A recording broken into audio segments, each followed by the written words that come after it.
তপু অর্ণন ভাইয়া, welcome to the Ramzan show. Thank you ভাইয়া, thank you so much. পাকিস্তানের বিরুদ্ধে সেলিব্রেশনের কাহিনী।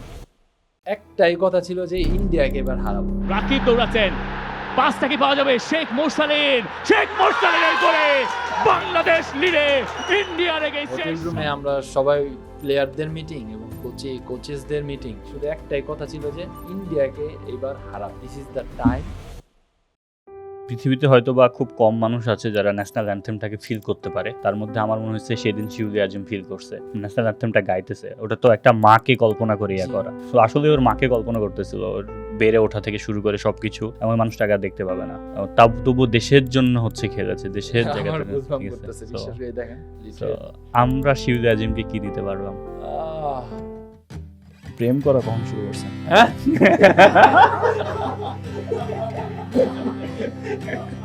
ঢাকা মেডিকেল যাই, ঢাকা মেডিকেল তো আমরা ট্রিটমেন্ট করতে যাই। স্টার কি 4টা হবে না 3টাই থাকবে? Ronaldo. Oh, genius! Absolute genius! Ronaldo ইনক্লুশনটা পর্তুগাল টিমকে কি অ্যাডভান্সে দিতেছে নাকি একটু প্রেসারে ফেলতেছে? না, আসলে ফুটবল অবস্থা ডিসকাশন কেমন? Very nice, thank you so much. খুব ভালো লাগছে, আপনারা অনেক ভালো। আপনার জন্য হেডগিয়ার থেকে একটা গিফট আছে, আসবেন শুনে পাঠাইছে। আই হোপ আপনার পছন্দ হবে। তপু অর্ণন ভাইয়া, welcome to the Ramzan show. Thank you ভাইয়া, থ্যাংক ইউ সো মাচ আমাকে ডাকার জন্য। Thank you so much for coming.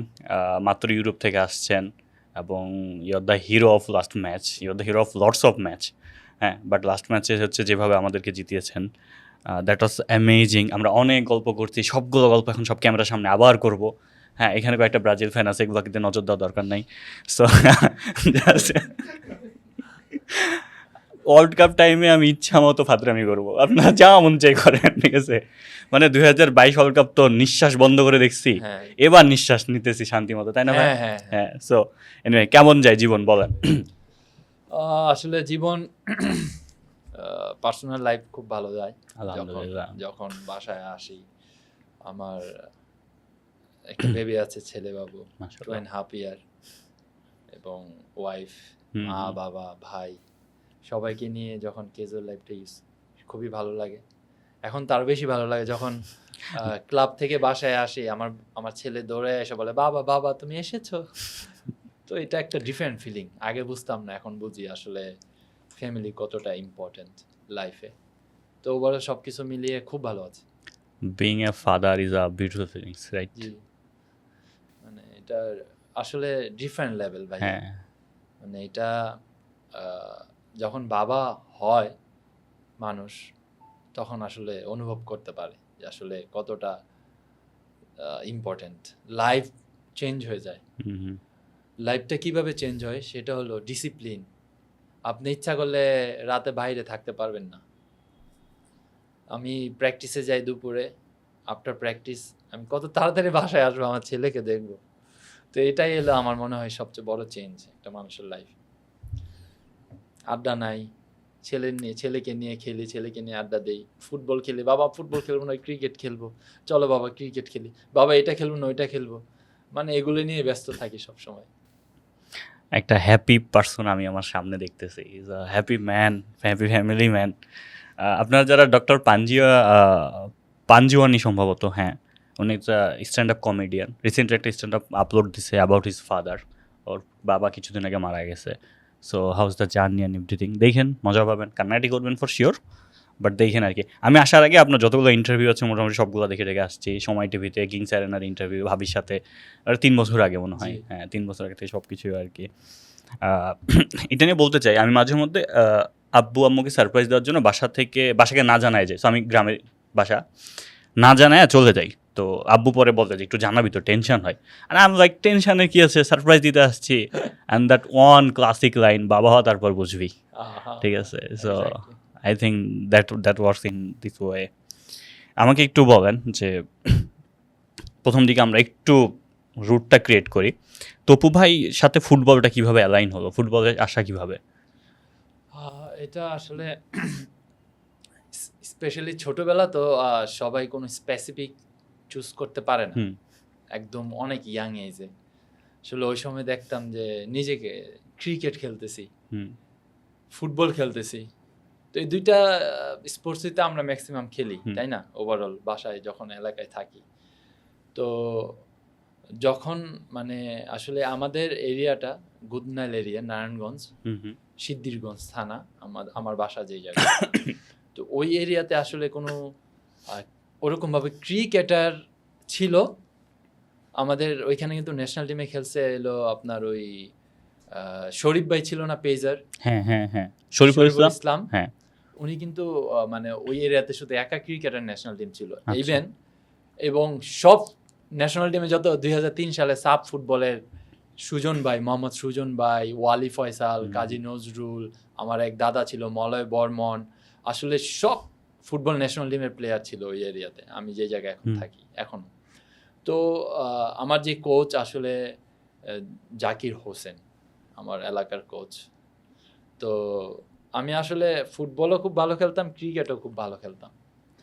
এটা আসলে যখন আমি ফুটবল খেলি, তো আমার বাবা তো সরাসরি দেখতো না, হ্যাঁ, যখন ফুটবল খেলি তো দেওয়াল ছিল আমাদের স্কুল মাঠে খেলতাম, লক্ষ্মীনারায়ণ কটন মিলস, ওই স্কুলে আমরা স্কুলের হয়ে 3 বার চ্যাম্পিয়ন হয়েছি সারা বাংলাদেশ, আমাদের রেকর্ড আছে।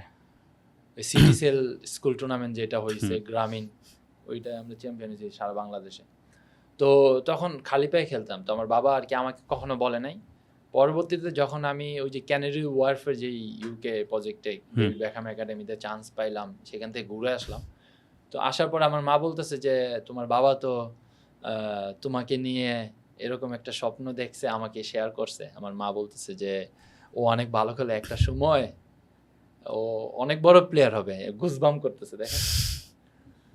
যে আমি আসলে আমাকে যখন বলছে এই কথা, মানে আই ফিল ইমোশন, এবং আসলে যে আমার কিছু করতে হবে, আসলে কিছু করতে হবে, কারণ ওই সময় কেন আমার বাবার মাথায় এই জিনিসটা আসলো, কেনই বললো যে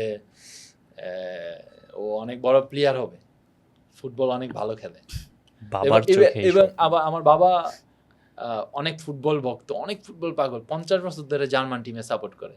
আমার বাবার সাথে এই যে রাইভালিটি হয়, আমি আর্জেন্টিনা বাবারে পোক করি, বাবা আমারে পোক করে। সো এবার ওয়ার্ল্ড কাপ অনেক মজা করবে হয়তো আমার বাবা। তো ওই সময় এই জিনিসটা মাথায়, এখন পর্যন্ত আমার মাথায় আছে, এবং সব জায়গায় আমি এই কথাটা বলি যে আসলে একজন প্লেয়ার হইতে গেলে যে কোনো প্রফেশনে হোক, বাবা মার সাপোর্টটা অনেক জরুরি।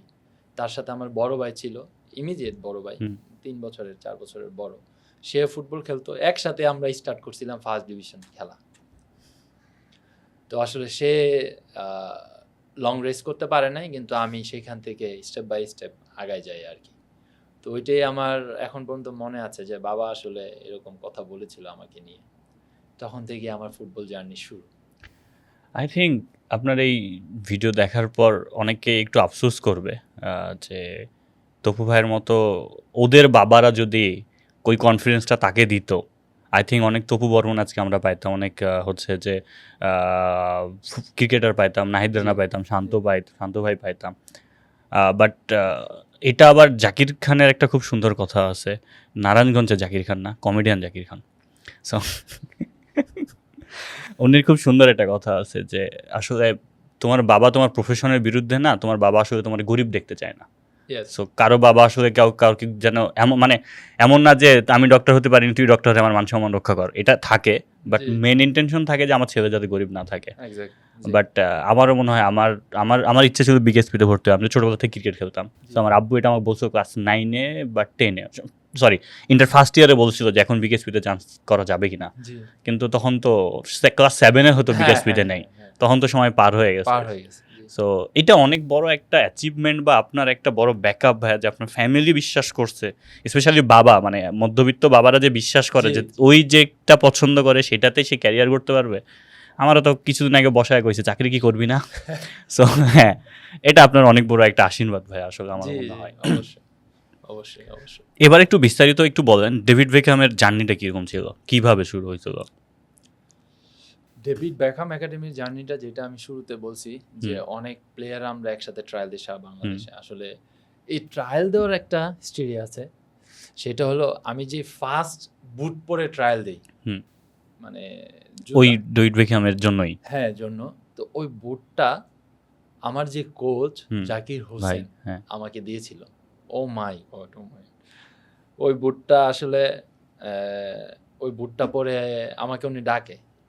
তো আমি খালি পায়ে একটা টুর্নামেন্ট খেলি আন্ডার 12 হুম নারায়ণগঞ্জে, এটা নারায়ণগঞ্জ ডিস্ট্রিক্টের একটা টুর্নামেন্ট ছিল। সেইখানে আমি অনেক ভালো করি, খুব ভালো করি। তখন কি ডিফেন্ডারই খেলতেন? জি জি জি, তখন Damn, ডিফেন্ডার। আমরা তো সবাই তখন স্ট্রাইকার। কিন্তু আমাকে উনি চুজ করে দিয়েছে যে তুমি সেন্টার ব্যাক পজিশনে খেলো, আচ্ছা বুঝছেন? হ্যাঁ তো ওই জায়গায় খুব ভালো করি। তো উনি মানে কিছুদিন পর পর 1-2 মাস পর পর 4-5 জনের বুট দিত আর কি আমার হুম, সেই কোচ। তো উনি আমাকে ডাক দিয়ে একজোড়া বুট দেয়। ওই বুট পরে আর কি ট্রায়ালের যেই খবরটা উনি আমাকে দিছিল। আচ্ছা। আমরা আরো অনেক প্লেয়ার ছিলাম, আমরা 3 জন, আমার এলাকার 3 জন, আমার 3 ফ্রেন্ড এই ট্রায়ালে পুরোপুরি লাস্ট মোমেন্ট পর্যন্ত ছিলাম। ইংল্যান্ড লাস্ট কয়েকটা ক্যাম্পে আমরা ছিলাম। তো ওই ট্রায়ালে যাই, ট্রায়ালে যাওয়ার পরে নারায়ণগঞ্জ আমাদের যে ডিস্ট্রিক্ট স্টেডিয়াম সেখানে ট্রায়াল হয়। ওই ট্রায়ালে আপনার এত কিছু তো বুঝি নাই, বুঝেন না যে ট্রায়ালে খালি এতটুকু বুঝছি যে ট্রায়ালে টিকতে হবে, হুম পরে কি হবে তা জানি না, যে নিজের সেরাটা দিয়ে খেলবো এতটুকু মাথায় ছিল। তো ওই ট্রায়ালে নিজের সেরাটা দিয়ে খেলছি এবং আমাদের সব ঢাকার কোচ এখন সব আছে, সবাই কোচিং করাচ্ছে। নিজের সেরাটা দিয়ে খেলছি, অনেক ভালো খেলছি। ওই যে আগে কথা ছিল না যে ডিফেন্ডাররা বল পেলে খালি উড়াইতো, ক্লিয়ার ক্লিয়ার, এই একটা বল উইন করে একটা পাস দেওয়া বা একজনকে শেল্ডিং করে বল উইন করা, এগুলো সব করছি। করার পরে আমাকে ডাকে যে এই নাম টাম লিখে যায়, ফোন নাম্বার নেয়, অ্যাড্রেস নেয়। তো ওই পর্যন্ত শেষ। পরবর্তীতে আবার আমার যে কোচ, ওনার কাছে ফোন আসে যে অমুক ডেট অমুক দিন ঢাকা যেতে হবে, বিকেএসপিতে ক্যাম্প করাবে। তো আমরা সবাই নারায়ণগঞ্জ থেকে অনেক প্লেয়ার টিকি, সারা সমগ্র বাংলাদেশ থেকে অনেক প্লেয়াররা টিকি। টিকার পরে মতিঝিল থেকে বাস ছাড়ে বিকেএসপির উদ্দেশ্যে। তো তখন বিকেএসপিতে যাই, বিকেএসপিতে যাওয়ার পর দেখি যে ডিফারেন্ট একটা এনভায়রনমেন্ট, সব জায়গায় অনেক ডিসিপ্লিন, একটা আপনার ড্রেস কোড, একটা লাইন মেনটেন করে সবাই হাঁটে একসাথে। 100 জন স্টুডেন্ট 2টা লাইন করে হাঁটতেছে বিকেএসপির, মানে এই 2 লাইন ধরে ওরা কলেজে যায়, কলেজ থেকে আবার আপনার হলে আসে, আপনার আবার হল থেকে আবার মাঠে যায়, সবাই লাইন মেনটেন করে আসলে। তো ওই সময় একটু মানায় নিতে আমাদের কষ্ট হচ্ছিল যে আসলে আমরা ভোর সকাল 6টায় উঠতাম, 7টা বাজে ব্রেকফাস্ট, 8টা বাজে ট্রেনিং, আবার লাঞ্চ, লাঞ্চের পরে বিকাল 3টা বাজে ট্রেনিং, সেম লাইন ধরে যাওয়া, একটু লাইন থেকে সাইডে গেলে এই লাইন কেন না, ফ্রন্ট রোল দাও, পুশ আপস দাও, চেয়ার হয়ে বসে থাকো, এই যে চেয়ারে বসে আছে এটা দেওয়ালের সাথে পিঠ ঠেকিয়ে বসে থাকো, অনেক পানিশমেন্ট, অনেক মানে লাইফ চেঞ্জ। মানে কিভাবে ডিসিপ্লিন ওয়েতে ফুটবলার হইতে হবে, কিভাবে ডিসিপ্লিন মেনটেন করতে হবে। আমাদের এক কোচ ছিল গুলাম সারোয়ার টিপু, অনেক মানে ফেমাস লোক এখন পর্যন্ত। তো উনি, ওনার সামনে যখন আমরা লাইক এক পায়ের উপরে দাঁড়াইতাম, এই যে ভাইয়া দাঁড়াইছে না, এইভাবে দাঁড়াইতে হইতো আমাদের 2 পায়ে, লাইক এই যে এরকম আর্মিরা যে সেম এইভাবে দাঁড়াইলে কইতে ফন্ডল দাও, এই যে এক পায়ে দাঁড়িয়েছে না, এরকম লাইন আপ থেকে বলতো যে 5 ফন্ডল, এটা পানিশমেন্ট। তো পরবর্তীতে দেখতেছে যে এরকম পানিশমেন্ট দিলেও আমরা ঠিক হচ্ছি না। তেদর আছেন ভালোই, হ্যাঁ ঠিক হচ্ছি না। এখন এক একটা জায়গার থেকে এক একজন আসে, আমি তার সবাই এক। তারপরে উনি ফাইন স্টার্ট করলো যে টাকা, এখানে বাঙালি সব ঠিক হয়েছে। এক্স্যাক্টলি। তো যখন আমাদের ওই জায়গায় ক্যাম্পে যেতাম, আসার পথে আমাদেরকে কনভেন্স দিত ভাড়া হিসাবে, যে যেই জায়গা ডিস্টেন্স অনুযায়ী। ঢাকা টু নারায়ণগঞ্জের এক ধরনের ভাড়া, ঢাকা টু রাজশাহী আরেক ধরনের ভাড়া, সিলেটের আরেক ধরনের ভাড়া। তো এইভাবে যখন ভাড়া দিত, ভাড়া দেওয়া কনভেন্স নেওয়ার সময় দেখতাম যে ফাইনেই চলে গেছে 500 টাকা, ফর এক্সাম্পল 500 টাকা পেতাম, 400 টাকা ফাইনে চলে গেছে। না স্যার, স্যার ফেরত দেন স্যার, সরি স্যার, 100 টাকা দিয়ে কেমনে যাবো। তো এভাবে আর কি আমাদেরকে মানুষ করেছেন সে। আসলে তখনকার 2 বছর আসলে আমি সব কিছু শিখেছি, কিভাবে বড়দের সম্মান করতে হবে, কিভাবে খেতে হবে আওয়াজ ছাড়া, কিভাবে স্পুন ধরতে হবে।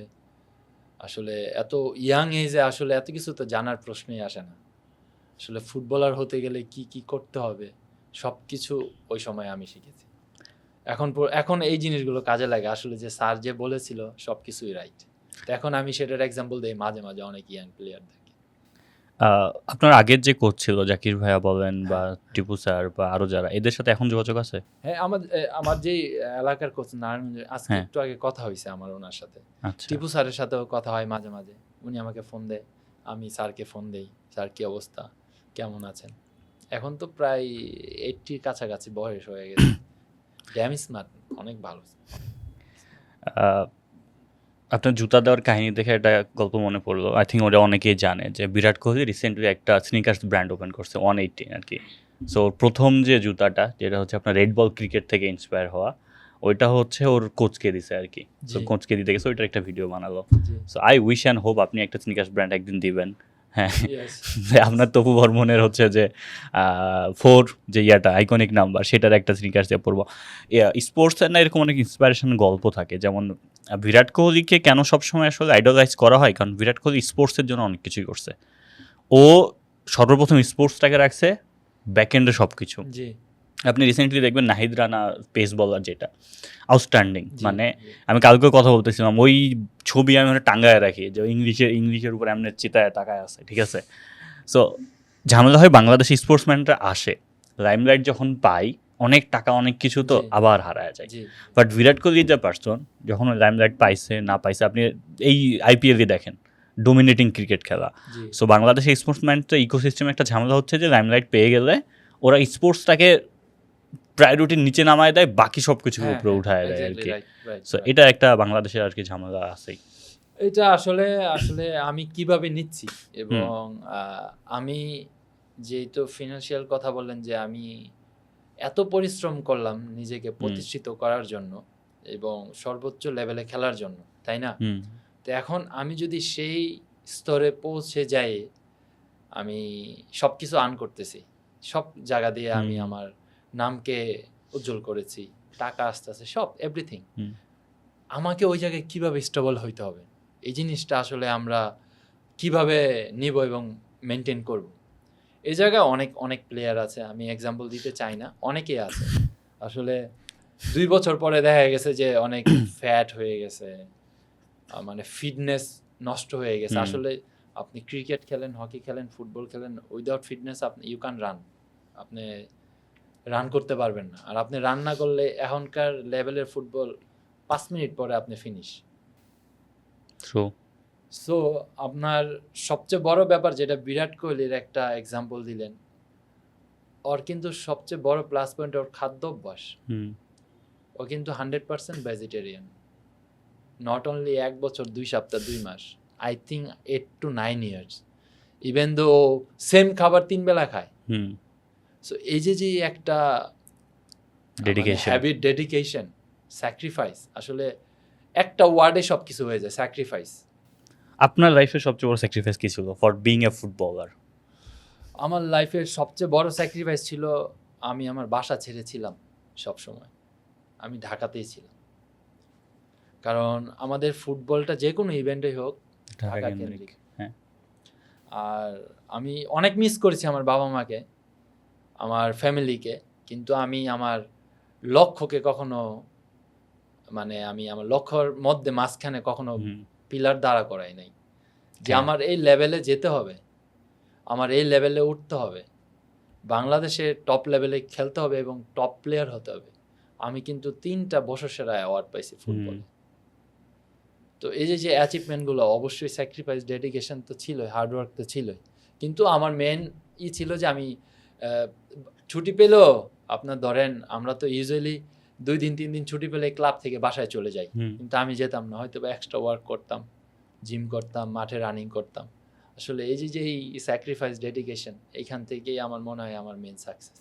কত বছর বয়সে বাসা ছেড়েছিলেন? শুরুতে যখন ক্যানির ওয়ার্ফে চান্স পাই, ডেভিড বেকহাম একাডেমিতে ট্রেনিং করার সময়, আমার তখন বয়স ছিল আই থিঙ্ক এক্স্যাক্টলি 12 বছর ছিল। আমার বাবা কাঁদতেছিল আমাকে আমি যখন যাব, কারণ আমি আমার বাবার কুলে বসে খাইতাম, বড় হওয়ার পরও আমাকে খাওয়াই দিত। এখনো বাবা যখন ঢাকায় আসে, মহাখালী, এখনো ভাতটা মেখে খাইতে পারস না তুই? আমার ওয়াইফও সেম অবজেকশন, আমার মাও। কারণ ওই যে ছোটবেলা তো আমি আমার হাত দিয়ে খাইনি, বাবা খাওয়াই দিত সব সময়। এই যে আমার ছেলেকে বলে আমি তোমার ছেলেকেও খাওয়াবো কয়দিন পর, কিন্তু আমার ছেলে খালি না আমি খাবো না খাবো না। এখন তো ডিফারেন্ট লেভেল না, হ্যাঁ। এখন তো অন্য। তো ওই সময় আসলে যে মানে ফ্যামিলিকে ছাড়া স্যাক্রিফাইস করা, আমার মনে হয় এটা আমার বড় সাকসেস প্রথম দিক দিয়ে। তারপরে তো উত্থান পাতান, ইনজুরি, আপস অ্যান্ড ডাউন, অনেক কিছু ফেস করছি। ওটাতে আসবো আমরা, বাট ইউ আর এ মানে 100% ফ্যামিলি ম্যান। আমি যতক্ষণ এতক্ষণ ধরে কথা বলতেছি আপনি বুঝছি। আর ডেভিড বেকহ্যামের আব্বু আপনার বাসায় আসছিল। জি জি, How was the Ted Beckham experience? ওনার নাম। How was the experience? যখন আসলে তখন ওই 12-13 বছর বয়সেই? না, কত না, বছর আসছে? তখন আমার বয়স মানে 15 ছুঁই ওকে। 15 ছুঁই আর কি। তো আমাকে যখন মানে লোকাল কোচ জাকির খান, উনি আবার সিলেটে থাকে, ওনার মারফতে এই একাডেমিটা Canary Wharf youth academy UK এত এই এই নারায়ণগঞ্জ বলে আপনার অন্য জাকির খান চিন্তা করেন না, ফুটবলার কোচ। হ্যাঁ হ্যাঁ। তো ওনার মাধ্যমে এই একাডেমিটা আসে বাংলাদেশে। তো উনি আমাকে ফোন দেয় যে আসলে তখন ফোন ছিল কি না, কত সালে? আমি তো ফোন কিনছি আন্ডার 16 খেলার পরে। আন্ডার 16 খেলছি আমি 2016 সালে। তো ওনারা মনে হয় 2016-তে আসে নাই, আরো আগেই আসছে 15 দিকে। আচ্ছা যাই হোক, যেভাবে হোক আমার সাথে কন্ট্যাক্ট করছে, আমার ফ্রেন্ড সার্কেল ছিল, ওদেরকে বলছে। তো বলতেছে যে এই ব্যাপার, তোমার বাসায় তো ডেভিড বেকহ্যামের বাবা আসবে এবং আমরাও আসবো, অনেক মানুষ আরো ফরেনিয়ার আসবে। তো আমি এই কথা শুনতে এক্সাইটেড, সুপার এক্সাইটেড, এলাকার ফ্রেন্ড সার্কেল সবাই বলছি। এখন রাস্তায় যখন ওনারা আসছে হাইস দিয়ে, পুরো প্যাকড, মানে এলাকার সব মানুষজন বের হয়ে গেছে। আসলে ডেভিড বেকহ্যাম একাডেমির বাবা, ডেভিড বেকহ্যামের বাবা তপুর বাসায় আসছে, আসলে কেরকম দেখতে জিনিসটা, তো এটা আমরা দেখবো তাকে। তো পুরা প্যাকড রাস্তাঘাট, মানুষ, এলাকার মহল্লাবাসী সব বের হয়ে গেছে। তো মানে অনেক অনেক এক্সাইটিং ব্যাপার ছিল এটা। আর যখন আমার বাসায় ঢুকছে, বসছে, তো একটা কথাও আমাকে বলে গেছিল যে তো আমি ওই হাত পাকা দিয়ে বাতাস দিচ্ছিলাম ওরে, ঠিক আছে, ফ্যানও ছিল, এত মানুষ এর মধ্যে। তখন তো কারেন্ট যায় আসে, তো ও সোয়েট করতেছে, কারণ এখনো তাই, সমস্যা নেই। এখন এটা তো মানে ওদের জন্য নর্মাল না, হ্যাঁ। মানে ওরা সবসময় কোল ওয়েদারে থাকা, এসিতে থাকে, তো বাতাস করতেছে। ও আমার বলতেছে তপু এখন বাতাস করতেছে, আফটার 2 ইয়ার ও ন্যাশনাল টিমে খেলবে বা এরকম একটা লেভেলে যাবে, তখন আর ওর এরকম করা লাগবে না, বুঝছেন। তো এই কথাটাও আমাকে বলে গেছিল। তো আমি ওরা বলি যতটুকু পারি যে thank you so much sir, এই সেই এসে। তো আসলে অনেকের দোয়া ছিল, অনেকের দোয়া এবং এক্সপেকটেশন স্পেশালি অনেক বড় বড় ছিল আমাকে নিয়ে সবার। আসলে আমি হয়তো বা একটু হলেও সবার এক্সপেকটেশন পূরণ করতে পারছি আর কি এখন পর্যন্ত। আপনার ফুটবলার ধরেন ন্যাশনাল টিমে চান্স পাইলেন যখন প্রথম, জি, প্রথম ম্যাচ কার সাথে ছিল জানি আপনার? শ্রীলঙ্কা। ন্যাশনাল টিমে কল পাওয়ার এক্সপিরিয়েন্স কেমন? ভাই আপনি বিশ্বাস করবেন না, national team for me is, আমি অনেক ইয়াং এজে ন্যাশনাল টিমে চান্স পাইছি। যখন I was 17, I play under 19, মানে সবসময় বিলো এজে খেলছি, আমি কখনো বড় হয়ে খেলিনি। যখন আমি 16 খেলছি তখন আমার বয়স 15, যখন আমি 17 খেলছি তখন আমার বয়স 16, যখন 19 খেলছি তখন আমার বয়স 17। 19 খেলার পরে আমি ন্যাশনাল টিমে চান্স পাইছি। তো ওইটা ওই কোচের নাম ছিল হইলো আপনার মেসি জুনিয়র্সের কোচ। ওই কোচটা যখন ও 19-এর কোচ ছিল আমাদের, তো ও আমাকে পজিশন চেঞ্জ করে রাইট ব্যাকে খেলাইছিল 19-এ। তো প্র্যাকটিসে যখন আমার এরকম খেলা দেখছে, খেলা দেখার পরে কয় বাংলাদেশে দুই একজন প্লেয়ার আছে আমার নাম ধরে, যে Tapu Barman he can play Europe easily. একজন মেসি জুনিয়র্সের কোচ, যে মেসি জুনিয়র্সের লগে last world cup Italy Hyderabad পড়ে গেল। সো এরকম মানে ছোটবেলা থেকেই অনেক মানে মানুষের ভালোবাসা পাইছি এবং এক্সপেকটেশন মানুষের ছিল অনেক হাই আমাকে নিয়ে। ন্যাশনাল টিমের কলের এক্সপিরিয়েন্সটা শুনতে চাই। সেটা হলো ওই যে যেটা বললাম আন্ডার 19 খেলে 2011 সালে আমি 11-12 সালে ফার্স্ট কল আপ হয় আমার ন্যাশনাল টিমে সাব ফুটবলের জন্য। তখন অনেক সিনিয়র ভাইরা ছিল তখন, কিন্তু লাস্ট মোমেন্ট পর্যন্ত আমি সেই টিমে থাকতে পারি নাই। প্রথমবার 12 সালে বাদ পড়ি ন্যাশনাল টিমে, সেকেন্ড আবার যখন ডিক ক্রুইফ নামে একটা কোচ আসলো না 13 সালে, তখন আবার আমাকে কল আপ করে। এর মধ্যে আমি আন্ডার 23 খেলেছি এশিয়ান গেমস কোরিয়াতে, আমরা আফগানিস্তানের ফার্স্ট হারাই, মামুনুল ভাই গোল করছিল, ক্যাপ্টেন ছিল সে তখন। তো ওই ম্যাচ খেলে আসার পরে আবার আমি ন্যাশনাল টিম থেকে 2বার বাদ পড়েছিলাম। কোন টাইমের পর হচ্ছে পার্মানেন্ট হয়ে গেছেন? পার্মানেন্ট হয়েছি হলো 14-15 সাল থেকে এখন পর্যন্ত পার্মানেন্ট। 14 এবং 15 সালে মধ্যে শ্রীলঙ্কার সাথে আমরা 2টা ম্যাচ খেলি বাংলাদেশে, একটা ছিল রাজশাহী এবং যশোর। আমি ন্যাশনাল টিমের হয়ে সেই 2টা ম্যাচে ডেবিউ আমার হয় ফার্স্ট। তখন থেকে এখন পর্যন্ত ইনজুরির কারণে অনেকবার ইনজুরির জন্য অনেকবার মানে ন্যাশনাল টিমে যাই নাই, কিন্তু ইনজুরি ছাড়া এখন পর্যন্ত ন্যাশনাল টিমে আছি আর কি। পাকিস্তানের বিরুদ্ধে গোলের কাহিনী কি, মানে সেলিব্রেশনের কাহিনী কি? আমার ফার্স্ট গোল কিন্তু পাকিস্তানের সাথে না, আমার ফার্স্ট গোল ভুটানের সাথে, হ্যাঁ কেরালা সাপে 2015 সালে। না ফার্স্ট পাকিস্তানের সাথে ওই গোলের celebration was totally different from the any others one. পাকিস্তানের জার্সিটা এখন আমি আমার বাসায়, মানে আপনার জার্সি পাকিস্তানের ম্যাচে? আচ্ছা হ্যাঁ সেটাই বলতেছি, ফ্রেম করে রেখেছি, কারণ এটা একটা হিস্টোরিক্যাল উইন। কারণ ওই সময় পাকিস্তান টিম খুব ভালো টিম ছিল, আর পাকিস্তানের সাথে আমাদের একটা অন্যরকম একটা মানে রাইভালিটি তো আছেই, যে কোনো হোক cricket, football, any other, hockey. তো আরেকটা সময় ছিল যে একদম এন্ড অফ 90 হুইসেল দিবে, সেই সময় আমি গোলটা করি আর কি।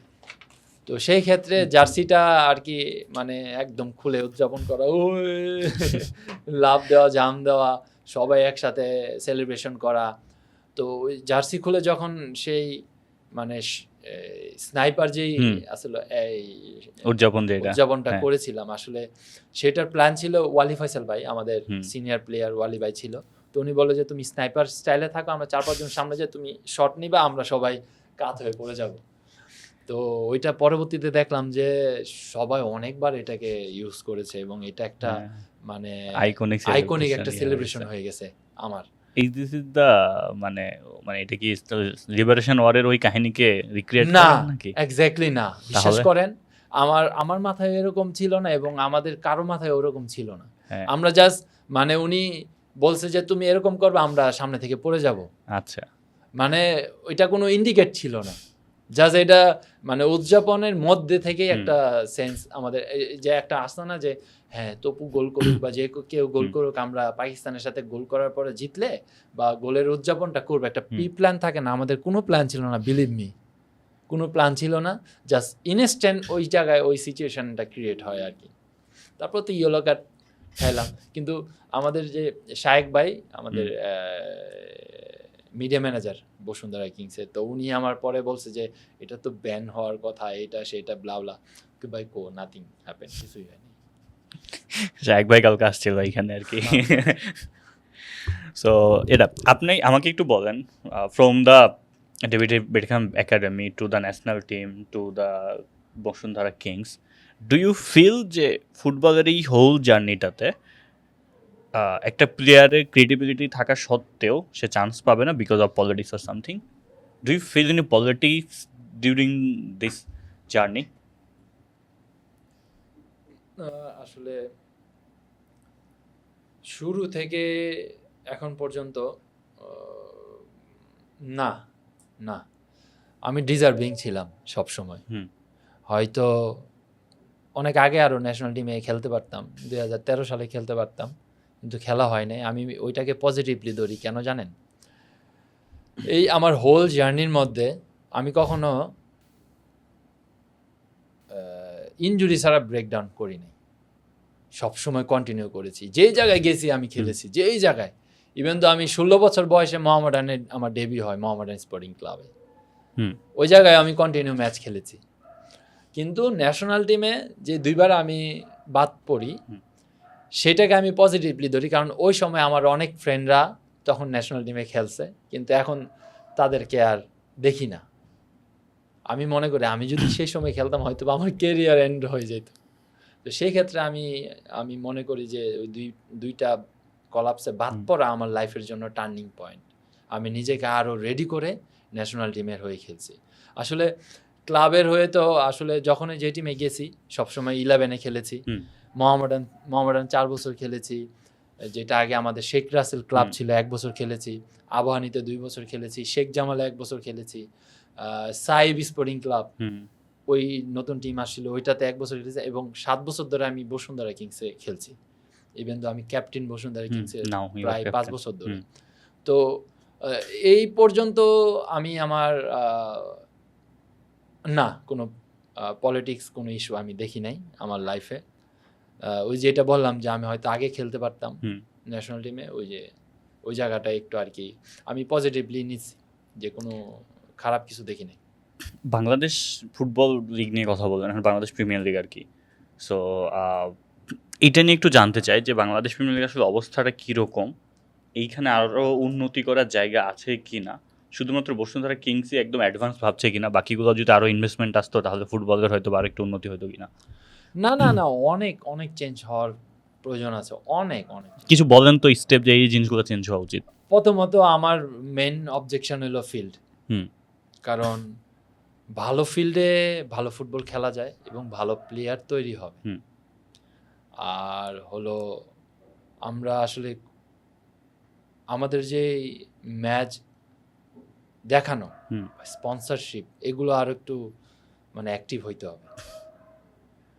আর আপনার প্লেয়ারদেরকে হাইলাইট করতে হবে, যেটা অনেক মিসিং প্রত্যেকটা ক্লাব। এবং আসলে আমরা কয়টা ক্লাবের নিজস্ব ফিল্ড আছে, এই জিনিসটা আমাদের, এটা তো আজকে থেকে না, এটা সেই আমরা যখন ইন্ডিপেন্ডেন্ট হই দেশ হিসাবে তখন থেকে এখন পর্যন্ত। কিন্তু একটা জিনিস বসুন্ধরা কিংস দেখিয়ে দিয়েছেন, এই সাউথ এশিয়াতে নিজস্ব ফিল্ড, নিজস্ব ট্রেনিং গ্রাউন্ড ইন্ডিয়ারও নাই, ইন্ডিয়ার কোনো ক্লাবেরও নাই, নেপাল, ভুটান, মালদ্বীপ, শ্রীলঙ্কার তো নাই। কিন্তু একমাত্র ক্লাব বসুন্ধরা কিংসের নিজস্ব পিচ আছে, স্টেডিয়াম আছে এবং ট্রেনিং ফ্যাসিলিটিস হায়ার লেভেলের আছে। কিন্তু এটা আমার মনে হয় যে আমাদের দেশের মানুষদের হিংসা না করে এক্সাম্পল হিসাবে পজিটিভ ওয়েতে এই জিনিসগুলো ইউজ করা উচিত। কারণ আমার সামনে যে রাইট ওয়েতে যাচ্ছে অবভিয়াসলি আমি তাকে ফলো করব, তাই না? কিন্তু আমরা ওইটাকে সমালোচনা না করে আমরা এটাকে পজিটিভ ওয়েতে ইউজ করি, ইউটিলাইজ করি, তাদের সাথে বসি, তাদের সাথে ডিসকাস করি কিভাবে ডেভেলপ হবে। তো এখন ঘটনা হয়েছে আমার ক্লাব আছে, যদি আমি ক্লাব প্লেয়ারদেরকে ট্রেনিং ফ্যাসিলিটিস দিতে না পারি, ফর এক্সাম্পল ভালো মাঠ না দিতে পারে, আমি কিভাবে আশা করি যে আমি চ্যাম্পিয়ন হব,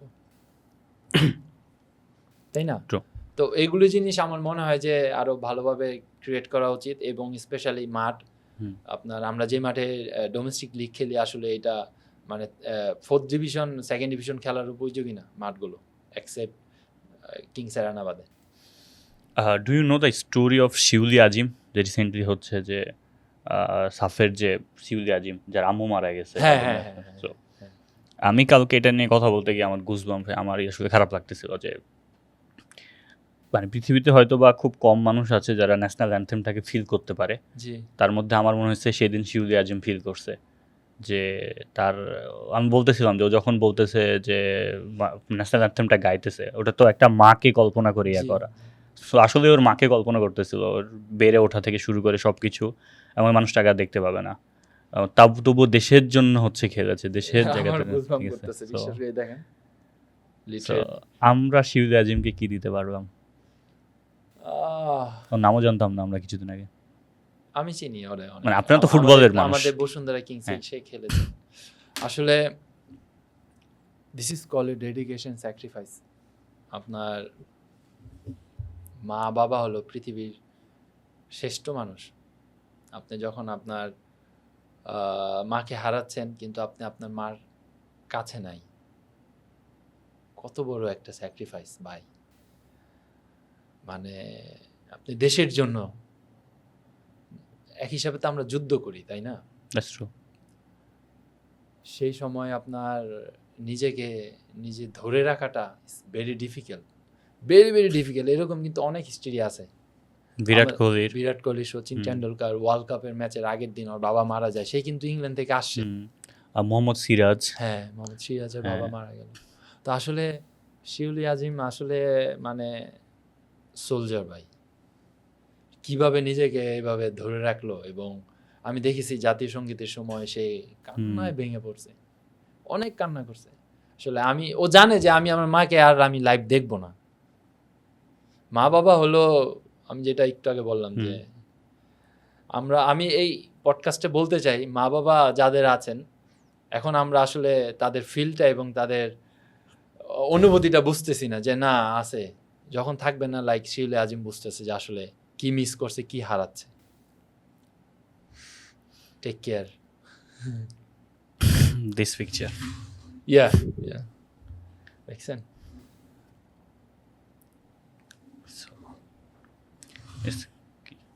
ও কিন্তু খেলে 11-এ, তো সেদিন হয়তো ওর 11-এ খেলায় নাই এই ইনসিডেন্টের জন্য, কারণ এটা একটা মানে ইমোশন ব্যাপার। হয়তো বা খারাপ খেলতে পারতো না, কান্না করতো, মাঠে নামে, এর জন্য হয়তো। What's your opinion about Rituparna Chakma? Oh, she is talented player. Do you feel ওর ইউরোপে খেলা উচিত? মানে ইউরোপের অনেক শি ক্যান প্লে, অবভিয়াসলি। অনেক ইয়াং এজ এবং অনেক কোয়ালিটি, অনেক ফাস্ট আছে, অনেক ভালো রান আছে, ভালো ডিসিশন নিতে পারে। ইন্ডিয়ার সাথে তো ফাইনাল ম্যাচে একটা গোল করছে, ওই কর্নার থেকে গোল, অলিম্পিক গোল করে। তো ওর ভালো কোয়ালিটি, ভালো লেভেলের প্লেয়ার। আসলে আমরা এখন আস্তে আস্তে আসলে বাংলাদেশকে মানুষ ওইভাবে ট্রিট করা স্টার্ট করছে, যেটা আমরা হয়তো বা 5 বছর আগে আমরা পাইতাম না, যে আসলে বাংলাদেশি প্লেয়ার কেন আমরা নিব। এটা নট অনলি ফুটবল, সব ইভেন্টে, তাই না? তো এই জিনিসটা এখন আমার মনে হয় গ্রো হচ্ছে। এখন আসলে আমরা দেখাচ্ছি যে আসলে আমরাই বেস্ট এই জন্যে, তাই না? তো ও অনেক ট্যালেন্টেড প্লেয়ার, ওর ভালো ফিউচার। অলরেডি সে এই বয়সে অনেক কিছু দেখে ফেলছেন এবং পরপর 2টা সাব জিতেছেন। এটা মানে অনেক হিউজ রেসপেক্ট। আহমেদ শেখ ভাই কালকে বলতেছিল যে বাংলাদেশ এই যে ওমান টিমস এত উপরে গেছে আমরা কল্পনা করতে পারতেছি না। ওরা এশিয়ান খেলছে, এশিয়ানের নেক্সট স্টেপ হইতেছে ওয়ার্ল্ড কাপ। তার মানে এশিয়ান যেহেতু খেলতেছে, কিছু বছর যদি এখানে কন্টিনিউ করতে পারে, ওয়ার্ল্ড কাপে বাংলাদেশ ওমান টিম খেলবে। এটা আমরা কেউ বুঝতেছি না। আমাদের হচ্ছে যে দেশের ইনফ্রাস্ট্রাকচার আছে তারাও বুঝতেছে না, ইনভেস্টমেন্ট আসতেছে না। যেমন মেয়েদের কোনো লিগ নাই, ক্লাব নাই, সো ওরা সম্ভবত ফেডারেশন থেকে ছোট্ট একটা টাকা পয়সা পায় আর কি। ওটা ওর টাকা পয়সা আহমেদ তপু ভাই, মানে সরি তপু আহমেদ ভাই, আহমেদ শাহেক ভাই আর আহমেদ তপু ভাইয়ের মধ্যে পার্থক্য করে হচ্ছে। ওকে তপু ভাই, একজন বাংলাদেশি ফুটবলার, আমি যেটা জানি ফেডারেশন থেকে আপনারা টাকা পয়সা পান না, মানে ম্যাচ বাদ দিয়ে। হ্যাঁ, ক্রিকেটাররা যেভাবে হচ্ছে যে আপনার পার মান্থ হচ্ছে একটা টাকা পায় ক্যাটাগরি, ওখানে পান না, শুধু ম্যাচের সময় পান আর কি। আপনি ক্লাব থেকে পান। একটা টপ প্লেয়ার এক মান্থে কিরকম টাকা আসলে আর্ন করতে পারে ক্লাবের বা আপনার একটা ক্যারিয়ারের একটা বছরে, ধরেন আপনি এই বছরের পুরোটা, এটা কি বলবো? আচ্ছা না, আমি ধরেন আমি যাই থার্ড ক্যাটাগরিতে যাই, মানে আমি চিন্তা করতেছি যারা ফুটবলার হয়ে উঠবে তাদের ফিনান্সিয়াল, ধরেন কেউ একজন ক্লাবে খেলে, ন্যাশনাল টিমে খেলে না, তার কিরকম আর্নিং হয়? ও, এটা আসলে ডিপেন্ড করে আসলে কোন ক্লাবে সে খেলছে। ধরেন আবাহনী, যদি আবাহনীতে খেলে, এখনকার প্রেক্ষাপটে আপনার ধরেন প্রতি মাস আপনার 1.5 লাখ, ওকে 1.5 লাখ টাকা মতো আসে। বাকিটা আই ক্যান ইমাজিন যে আপনাদের মতো প্লেয়াররা হয়তো পুরো বছর 1 কোটি টাকার মতন একটা আর্নিং আসে। সো এইটা আর কি। সো হ্যাঁ, ফুটবলের আর্নিং আছে বাংলাদেশে, বেশিও হয়, এখন হওয়া উচিত।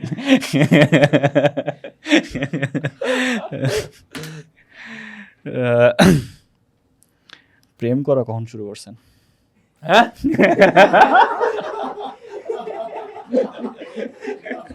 ঢাকা মেডিকেল যাই, ঢাকা মেডিকেল তো আমরা ট্রিটমেন্ট করতে যাই।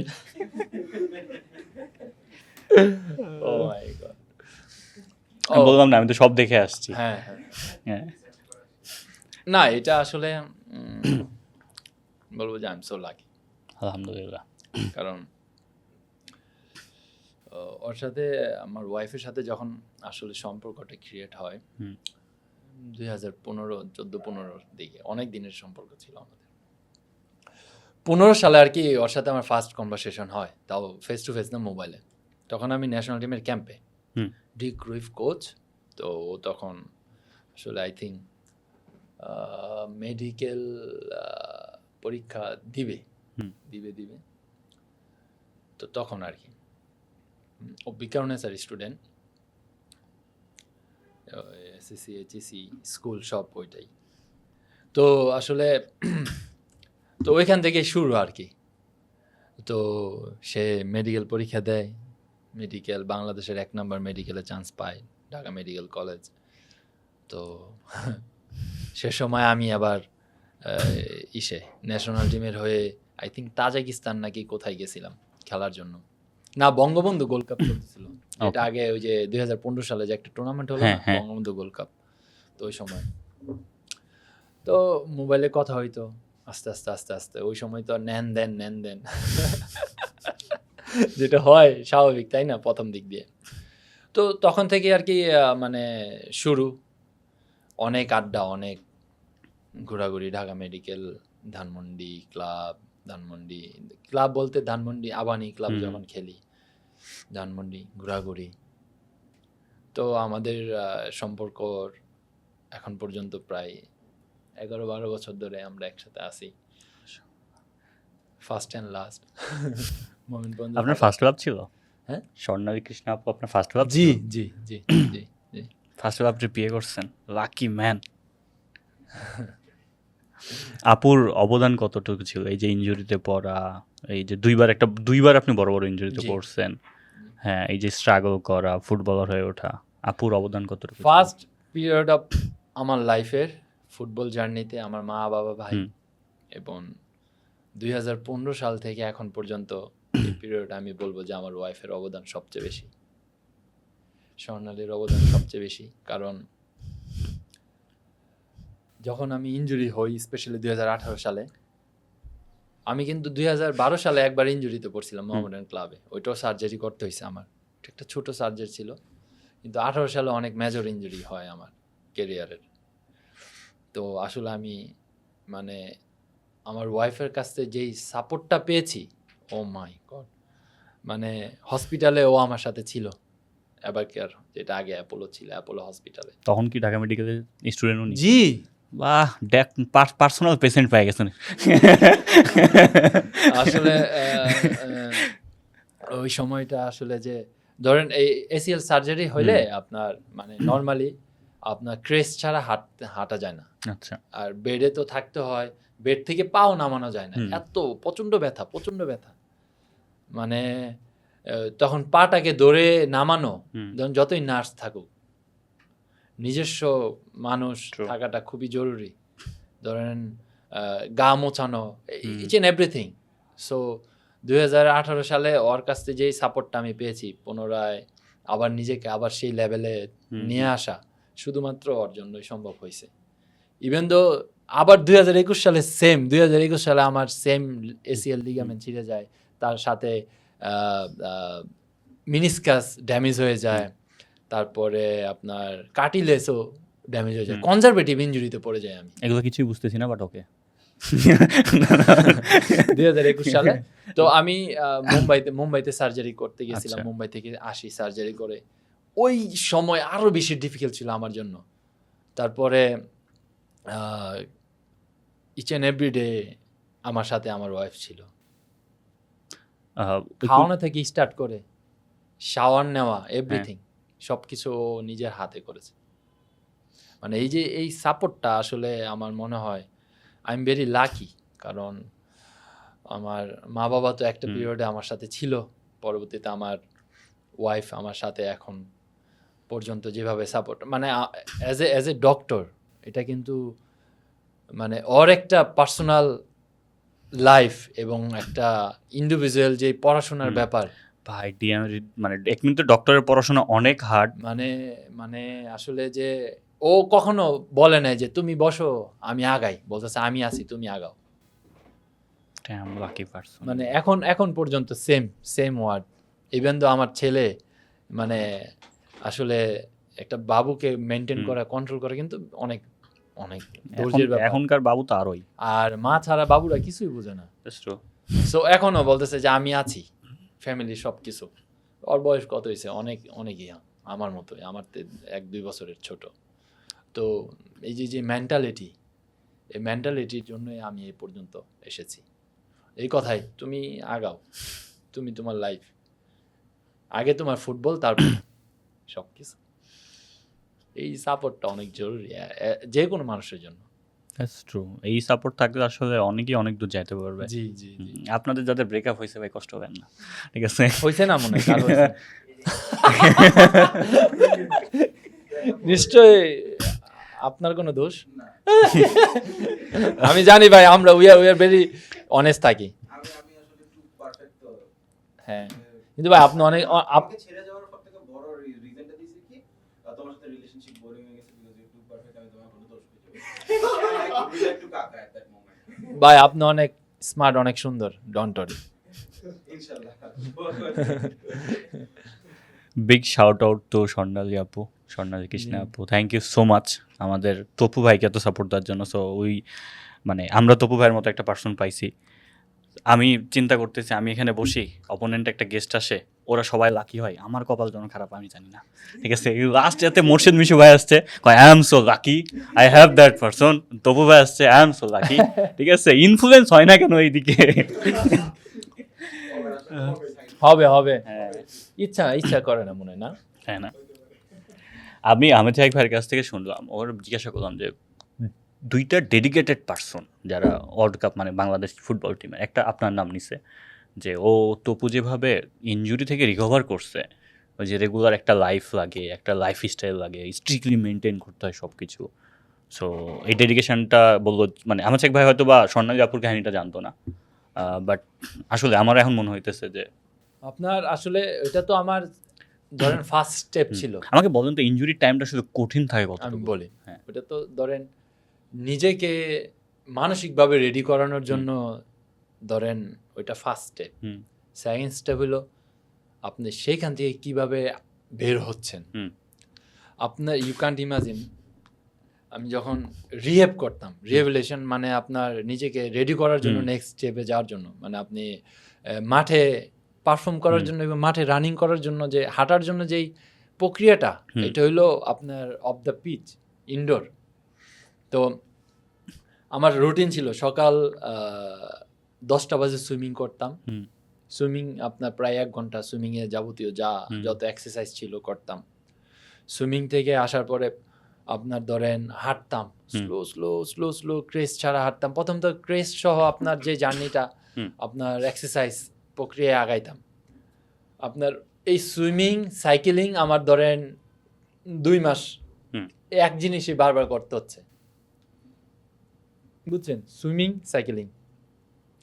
ওই 2 মাসে আমি আপনার ট্রেডমিলে হাঁটার জন্য উপযোগী নিজেকে করতে হবে। তারপর হলো জিম সেশন, তারপর হলো স্পিড ওয়ার্ক, তারপর হলো আপনার ধরেন আপনার বডি গেম কন্ট্যাক্টের খেলা। তো এই জিনিসগুলো করতে আমার লেগেছে 9 মাস ভাই। 9 মাস শুধু একই জিনিস আমি করছি। আমার মানে আমার মাথার মধ্যে এটা একটা হয়ে গেছিল যে এটার পর এটার পর মুখস্থ। সাথে আমার এক ফিজিও ছিল, সুফিয়ান, আবু সুফিয়ান ভাই, আমাদের ক্লাব ফিজিও, ট্রিমেন্ডাস গাই, অনেক হেল্প করছে আমারে। মাইন্ডসেট কি ছিল 9 মাস ধরে সেম জিনিসপত্র করা, করা? কারণ আমার যে টার্গেট ছিল যে আমি আবার কামব্যাক করব, আমি আবার গোল করব দেশের হয়ে, আমি আমার নিজেকে সেই লেভেলে নিয়ে যাব। এর মধ্যে 2018 সালে আমি বেস্ট প্লেয়ার অ্যাওয়ার্ড পাই আফটার ইনজুরি। আবার 2021 সালে after injury best player award পাইছি, popular choice of the Bangladesh হয়েছি, এবং আমি সব পাইছি 2বার ইনজুরির সময়। তো এর জন্য I am very biggest comeback, বুঝছেন? মানে এখন বেশি অনেকটাই একটু আরামসে থাকতে হবে, কারণ যখন একটু বেশি হয় আমি আবার ইনজুরিতে, মানে এটা যেন না হয় আর কোনো। আমরা দোয়া করি হ্যাঁ, না হবে, নজর মধ্যে দিয়েন না। এই 9 মাস যেই একটা স্ট্রাগল আমার করতে হয়েছে, আমি বলবো যে স্ট্রাগল না, এটাই লাইফ, এটাই লাইফ।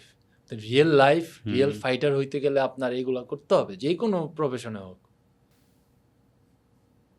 কেউ হয়তো বা মাইলের পর মাইল হাইটা অফিস করে না, যখন সাইকেল গাড়ি ছিল না। আমার টার্গেট ছিল যে 150 কেজি স্কোয়াট মারবো যেদিন, ওই দিন আমি ফিট। এটা তো নর্মাল, 150 কেজি আমাদের অ্যাজ এ স্পোর্টসম্যান এটা একটা টার্গেট। আর যারা জিম করে আর তো 300-400 কেজি দিয়ে মারে না নাকি ভাই? আমি ডেড লিফট হচ্ছে 80 দিয়ে মারছি, স্কোয়াড আমি হচ্ছে যে কত মারছি মনে হয় 35 না 40 মারছি। হ্যাঁ 150 চিন্তা করে আমি কিছুক্ষণ না ভাইয়া, ধরেন আমার 9 মাসের লাস্ট ডে পর্যন্ত ওইটা টার্গেট। ধরেন squat 150 kg, leg extension 80 kg, আপনার step up down 40 to 30 kg. এইগুলা যখন পুরোপুরি ফুল ফিল করছি যে জাম্প করব, 1 leg, single leg, double leg, মানে আপনার সাইড টু সাইড জাম্প, তখন আমি রেডি। তো এগুলা পর্যন্ত আমার করতে হয়েছে 8 মাস 9 মাস পরে যেয়ে আমি পুরোপুরি রেডি। এই মানে এই গল্পটা আবার একটু শুনতে চাই, যদিও শুনছি যে এই যে 18 সালে ইনজুরিতে যখন পড়লেন তখন তো নিজের টাকাতেই অপারেশন করার প্রিপারেশন নিয়েছিলেন। জি, আবাহনী তো হেল্প করেন। লাস্ট ক্লাব কোনটা ছিল 18 সালের আগে? আবাহনী। ছিল। আবাহনীতেই আমি ব্যথাটা পাই। আচ্ছা, আবাহনী আপনার টেক কেয়ার করে নাই?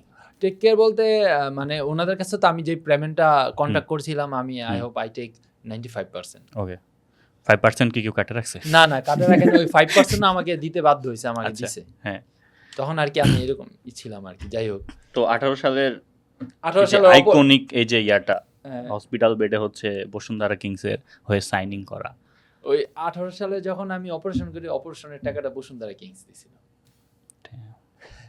এই স্টোরিটা একটু শুনতে চাই, ওখানে তো ছোট করে শুনছি।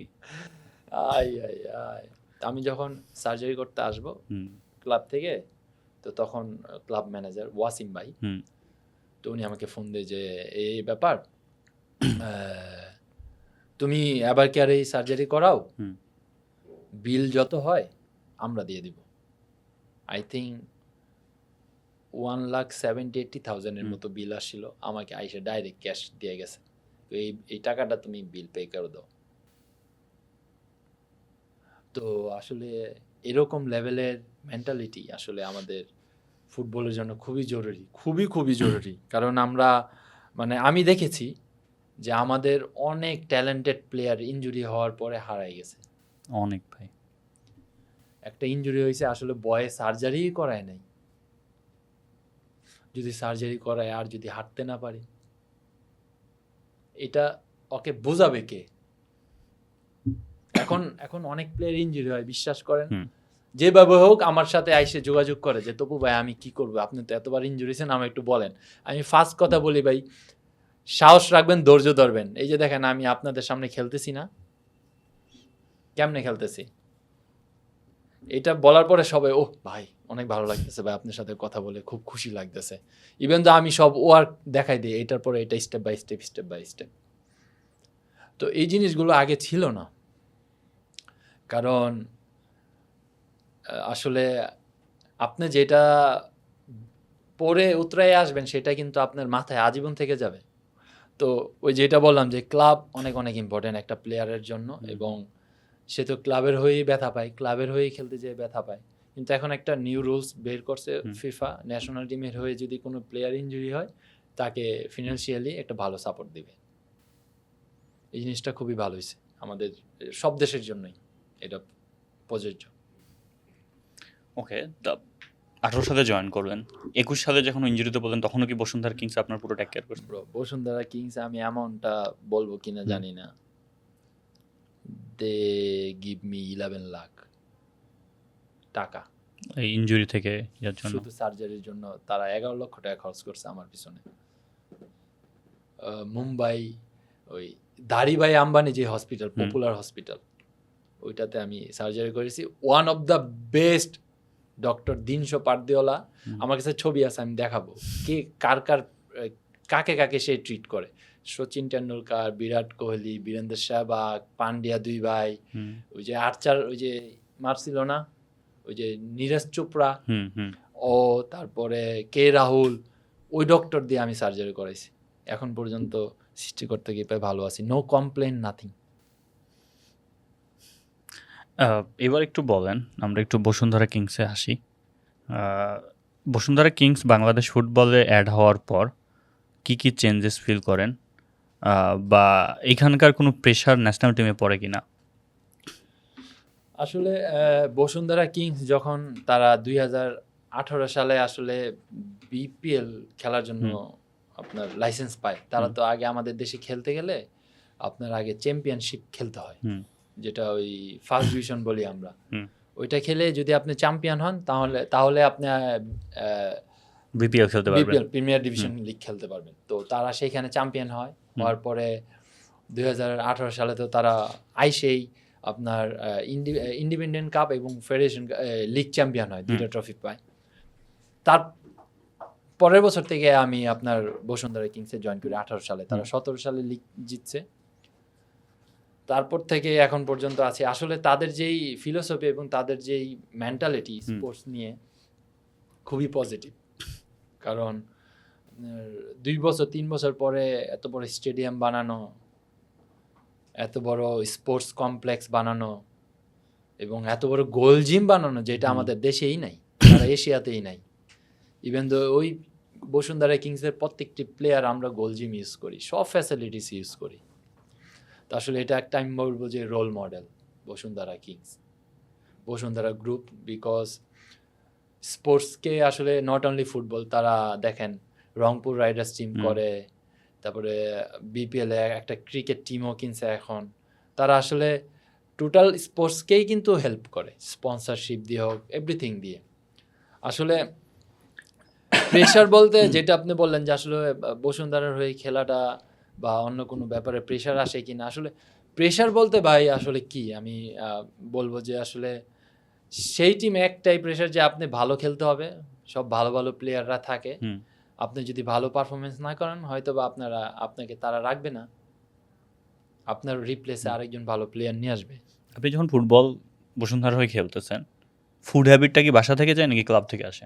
ফুড না, বসুন্ধরা প্রোভাইড করে এভরিথিং। ফুড মেনু কি থাকে? ধরেন সকালে আপনার bread, jam, butter, eggs, milk, cornflakes, এর সাথে আবার রুটি, আটা রুটি, সবজি। তো অনেক ভ্যারাইটি, অনেক কিছু। এটা হলো ব্রেকফাস্ট, ব্যানানা থাকে। আর লাঞ্চে ধরেন রাইস, যেটা আমরা হ্যাবিচুয়েটেড, তাই না? তো রাইস খাইতে ভালোবাসি। ভাত থাকে, চিকেন, ফিশ, সবজি, আবার ডিম আপনি ফ্রাইড এগও নিতে পারেন, আবার অমলেটও নিতে পারেন, এটা আপনার চয়েস। তারপর আবার ধরেন আফটার দ্য প্র্যাকটিস আর কি, আমরা ছোট করে একটা প্র্যাকটিস শেষে খাবার থাকে, দেখা যায় সামটাইম স্যুপ, স্যান্ডউইচ, একটা ফ্রুট জুস। ক্ষুধা লাগছে। হ্যাঁ, দেখা যায় নুডলস থাকে। আবার রাতেও সেম, ওই দুপুরের মেনু। হ্যাঁ, ওভারঅল সবকিছু মিলে খুবই ভালো। আমি লাস্ট 2 বছর ধরে আর কি প্র্যাকটিসের পর তো মানে ক্লাবে যাই, প্র্যাকটিসের আগে লাঞ্চ ব্রেকফাস্ট করি না, বাসা থেকেই আর কি করে টোরে যাই সবকিছু প্র্যাকটিস করে। আপনি কি স্ট্রিক্টলি ফুড হ্যাবিট মেনটেন করেন? জি ভাই, জি। কত বছর ধরে? অনেক দিন ধরে। আমার সবচেয়ে বড় সমস্যা হলো আমি জাল খেতে পারি না ভাই, এই যে চিনি ছাড়া খাই। আসলে মাঝে মাঝে অনেক প্লেয়াররা বলে যে ভাই কি করেন আপনি, ধুর মিয়া চিনি ছাড়া কি খান, চিনি ছাড়া কেমনে মানুষ চলে, মিষ্টি খান না, এটা সেটা। তো আসলে অনেক চেষ্টা করি, কিন্তু বাসায় আসলে একটু ডিফিকাল্ট হয়ে যায়। তারপর আমার জন্য অনেক কষ্ট করে ডিফারেন্ট ফুড রান্না করা লাগে। একটু তো আমার ওয়াইফের মার একটু কষ্ট হয়ে যায় মাঝে মাঝে, কিন্তু তারা এখন আসলে আমার বাসায় একেবারে ঝাল খাওয়া হয় না। আমাকে বলেন যে আপনার একটা ফেভারিট ফুড আপনি খাইতে চান কিন্তু ফর দ্য অ্যাথলেট মাইন্ড খাইতে পারেন না। যখন ডিউরিং সিজন খাইতে চাইলেও খাই না। কি এটা? এটা হলো আপনার পোলাও রোস্ট।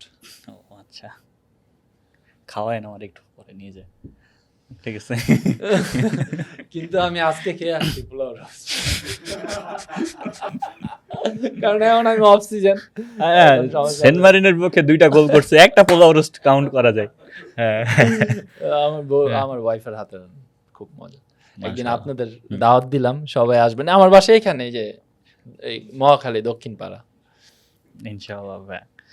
ওকে, চলেন ফুটবল আফটার হামজা এই টপিকটা নিয়ে আমরা একটু কথা বলি, বিকজ উনি আসার পর ইনভেস্টমেন্ট বেড়ে যাওয়া, ফুটবল ইনফ্রাস্ট্রাকচার বেড়ে যাওয়া, ফুটবল হিসেবে বাংলাদেশকে চেনা, ফুটবলের ন্যাশনাল হিসাবে ইন্ডিয়ার বিপক্ষে আমাদের ম্যাচ জেতা হোমে, হ্যাঁ আউটস্ট্যান্ডিং। আমি যদি বলতাম একটু আগে আমি হামজা ভাইয়া দেখতেছিলাম, ডকুমেন্টারিটা দেখতেছিলাম আর কি। And as a person Hamza Chowdhury কেমন আসলে? না, হামজা আসলে যখন আসলে ওর সাথে ফার্স্ট ইন্টারেকশন হয়, ইন্টারেকশন হয়, এটা হলো ইন্টারকন্টিনেন্টাল হোটেলে। ও আমাদের সাথে, ও বাংলাদেশে আসছে, সিলেটে যায় ও, যেটা রেলি মিছিল, মানুষজন ক্রেজি ক্রাউড, তাই না? হ্যাঁ পুরা মানে মানুষজন ক্রেজি পাগল, হামজা হামজা হামজা হামজা, মানে এত বড় মাপের প্লেয়ার এবং মানুষ এত ভালোবাসে হামজাকে আসলে। তো ও রাতে আসে, আসার পর ডেফিনেটলি তো ঘুমের প্রয়োজন আছে, তো ঘুমায়। তো সকালে ব্রেকফাস্টে আমাদের সাথে ওর ফার্স্ট এন্ট্রো হয়। তো আইসে কোচ আর কি, ধরেন সবার ও থাকতেছে আর সবার সাথে ইন্টারাকশন করতেছে ও আর কি। তো হ্যান্ডশেক করতেছে, হাগ করতেছে। পরের দিনে মানে ওর সাথে আমি জানি না কিভাবে এটা সম্ভব, খুব আমার সাথে ভালো একটা মানে আন্ডারস্ট্যান্ডিং বন্ডিং। হয়তো আপনারা দেখেছেন সব ছবির মধ্যে এবং সব জার্নালিস্টরা যে জিজ্ঞেস করতেছে, তপু হামজার এরকম জুটি তোমার কিভাবে হলো? তো আসলে ওর যেই মানসিকতা, ওর যেই আচার আচরণ, যেই মানে ভালোবাসার একটা আলাদা আছে ওর কাছে আনার, যে একটা লিডারশিপ। এবং ও এটা যখন বাংলাদেশে পাড়া দেয় তখনই বুঝতে পারছে যে আসলে আমি এই জায়গায় কি, এই জায়গায় আমাকে কি কি অ্যাটিটিউড করতে হবে, দেখাইতে হবে, কি কি করতে হবে, ও এটা বুঝতে পারছে। ইভেন যেটা আপনি বলেন যে ফুটবলে হামজা আসার পরে আমরা সব কিছুতেই এখন বেনিফিট পাচ্ছি, আমাদের স্পন্সরশিপ অনেক অ্যাড হচ্ছে। আমরা এখন এই যে আপনি যে জার্সিটা পরে আছেন, এটা আমরা স্পন্সরশিপের দৌড় থেকে আমরা পাই, সব কিট পাই। বিগ শাউট আউট টু দৌড়, আমাকে স্পন্সর করে নাই বাট বিগ শাউট আউট, তাই না? তারপর লোটো আমাদেরকে শুজ, ব্যাগ, যাবতীয় সব জিনিসপত্র দিচ্ছে। তো আসলে যেটা মিসিং ছিল আমাদের। তারপরে মানুষ এসে স্টেডিয়ামে খেলা দেখছে। ফর এক্সাম্পল ধরেন আমাদের ন্যাশনাল স্টেডিয়ামে 23-24 হাজার মানুষ হয়, সবার নাম ধরে যদি একসাথে ডাক দেয়, ফর এক্সাম্পল হামজা হামজা, তপু তপু, মানে ফিল বাই হাই হাই কই আছি আমরা, ওদের জন্য হলেও কিছু করতে হবে। তো এই যে ফিলটা আনা তাদের ভিতরে, যে আসলে ফুটবলকে ভালোবাসা, সব কিছুই হামজা আসার পরে সব চেঞ্জ হয়ে গেছে আমাদের ফুটবল। এবং স্পেশালি ওর সাথে আমি খেলতে পেরে অনেক গর্বিত। আই হোপ হামজা ভাই ভিডিওটা দেখবে। আমার এক ছোট্ট নেটওয়ার্কিং আছে, পাঠাই দিব হয়তো দেখতে। ও আপনি তো আসেন, আপনারাই পাঠাই দিব, বলবেন ভিডিও দেখতে। হ্যাঁ, বাট আমাকে বলেন, আমাদের একটা বিশাল উইন হচ্ছে ইন্ডিয়ার সাথে, আমাদের হোমে যে ম্যাচটা আমরা জিতি। But what's your opinion about the গোল? হামজা ভাই যে নেপালের বিরুদ্ধে বাইসাইকেলের যে গোলটা দেয়, জি, তারপর ওটা নিয়ে আলোচনা হয়েছিল টিমের মধ্যে।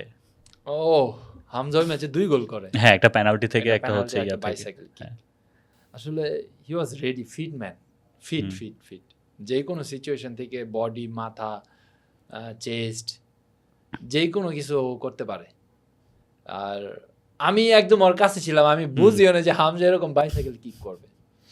বলটা যখন ঘুরে আসতেছে, তাপ করে বাইসাইকেল কিক অ্যান্ড গোল, মানে আউটস্ট্যান্ডিং একটা মোমেন্ট ছিল। ইভেন সবাই আমরা এত খুশি হয়েছি, স্পেশালি মানে হামজা দেখেন আসার পরে 6 ম্যাচে 7 ম্যাচে 4 গোল করে ফেলছে, এখন 10 ম্যাচ আর 10 ম্যাচে 4 গোল। আসলে তার ইম্প্যাক্ট কিন্তু ইচ অ্যান্ড এভরি ম্যাচেই আমরা দেখতেছি।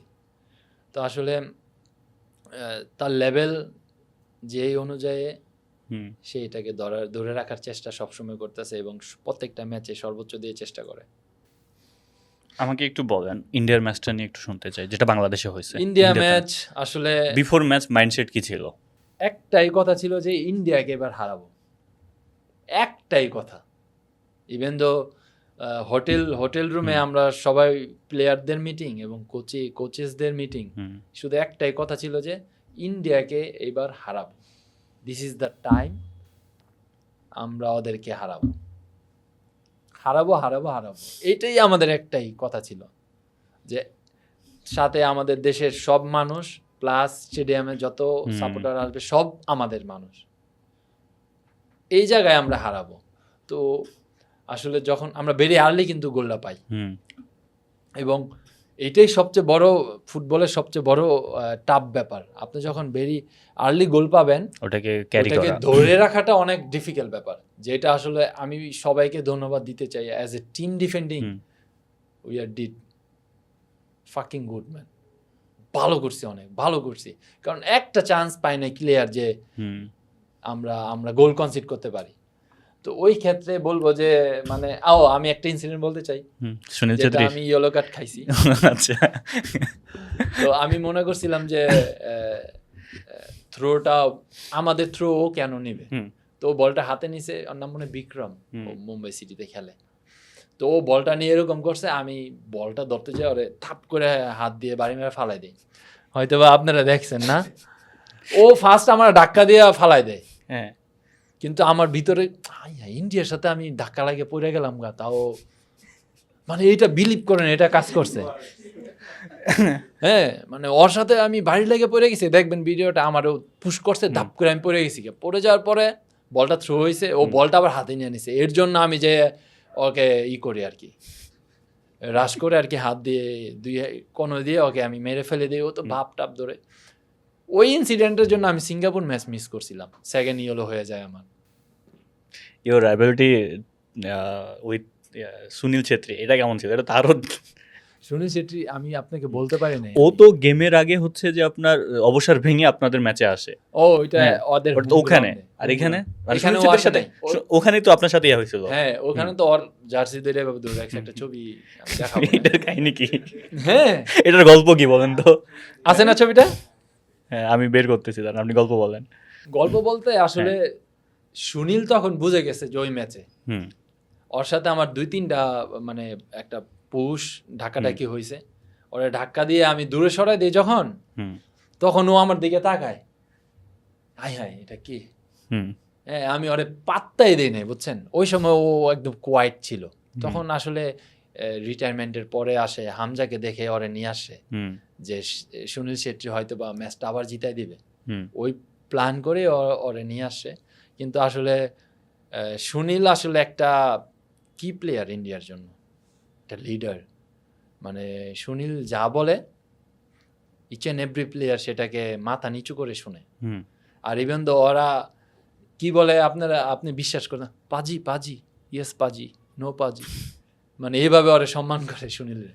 তো আসলে সুনীল একটা কনফারেন্সে বলছে ব্যাঙ্গালোরে সাব ফুটবল, সুনীল চাচ্ছিল যে সেমিফাইনাল আমরা কুয়েতের সাথে হেরে যাই, লাস্ট মোমেন্টে একটা গোল কনসিড করে। হ্যাঁ, তো সুনীল বলছিল যে আমি চাই বাংলাদেশকে ফাইনালে। আবার আমাদের সাংবাদিকরা জিজ্ঞেস করছে কেন, কয় আপনারা আন্ডারস্ট্যান্ড করতে পারবেন না ওরা আমারে কিভাবে ট্রিট করে। কেমনে করে কিভাবে ট্রিট করে আন্ডারস্ট্যান্ড করতে পারবেন না, আমারে দামই দেয় না। ও মানে সুনীল বলছে হ্যাঁ, যে আমারে বাংলাদেশ দামই দেয় না। কি বলে এটা, মানে আপনারা বিশ্বাস করতে পারবেন না কি বলে। মানে আমরা ওরে মানে অনেক রাবিশ গালাগালি, মানে ব্যাড ল্যাঙ্গুয়েজ, টানাটানি, মানে খেলা শুধু ওর সাথেই হয় আমাদের, স্পেশালি ডিফেন্ডার আমরা যারা খেলি, ম্যান মার্কিং এভরিথিং। মানে ওই যে মাঝে মাঝে পেপে খেলতো না রিয়াল মাদ্রিদের, হ্যাঁ, ও বল ছাড়া মাথায় লাথি দিত, গায়ে লাথি দিত, ঘুষা দিত, তো এরকম স্টাইলের। কিন্তু হি ওয়াজ ক্লেভার প্লেয়ার, টপ, কোনো না কোনো ভাবে গোল দিয়ে দিত। তো ও আপনার সাথে অ্যাবিলিটি কি হয়েছিল আপনার সাথে? আমার সাথে মালদ্বীপে যেটা হইলো, আমি বললাম না যে ওরা আমি একটা ট্যাকল করছি, ট্যাকল করার পরে ও ছিটকে পড়ে গেছে, পড়ে যাওয়ার পর ওর যেই ছোট ভাই ব্রাদার আমার বলছে এই তপু হোয়াট ইজ দিস, আমি কি যা বেটা। হ্যাঁ, ওই মানবীর সিং ওরা, আমি কি যাও get out from here my friend. তারপরে ও সেকেন্ড হাফে আমাকে লাথি মেরে ইয়েলো কার্ড খায়। হ্যাঁ আমি যখন ঘুরে দিই আমি একটা খুব খারাপ মানে ল্যাঙ্গুয়েজ ইউজ করি, এটা বলতে পারবো না। খুব খারাপ। হ্যাঁ, মানে ও পুরা অবাক হয়ে গেছে। Nice, but that game was insane ভাই। নিজের মাটিতে ইন্ডিয়াকে আমরা যে ইন্ডিয়াকে যেটা হারাইছি, এটার পর তো ফুটবল ক্রেজ আসলে ডিফারেন্ট লেভেলের। জি, হ্যাঁ, এবং now talk about the last Europe game আসলে। জি। আমাকে একটু বলেন, এটা নিয়ে একটা ইয়া আছে যে ইউরোপে তো সেন্ট মার্টিন হচ্ছে 211 নাম্বার র্যাঙ্কিংয়ে, আমাদের তো সম্ভবত 182-81। হ্যাঁ, so why you celebrate so much? আমাদের অনেক নিচের টিম তো, জি। তারপর আমরা এত সেলিব্রেট কেন?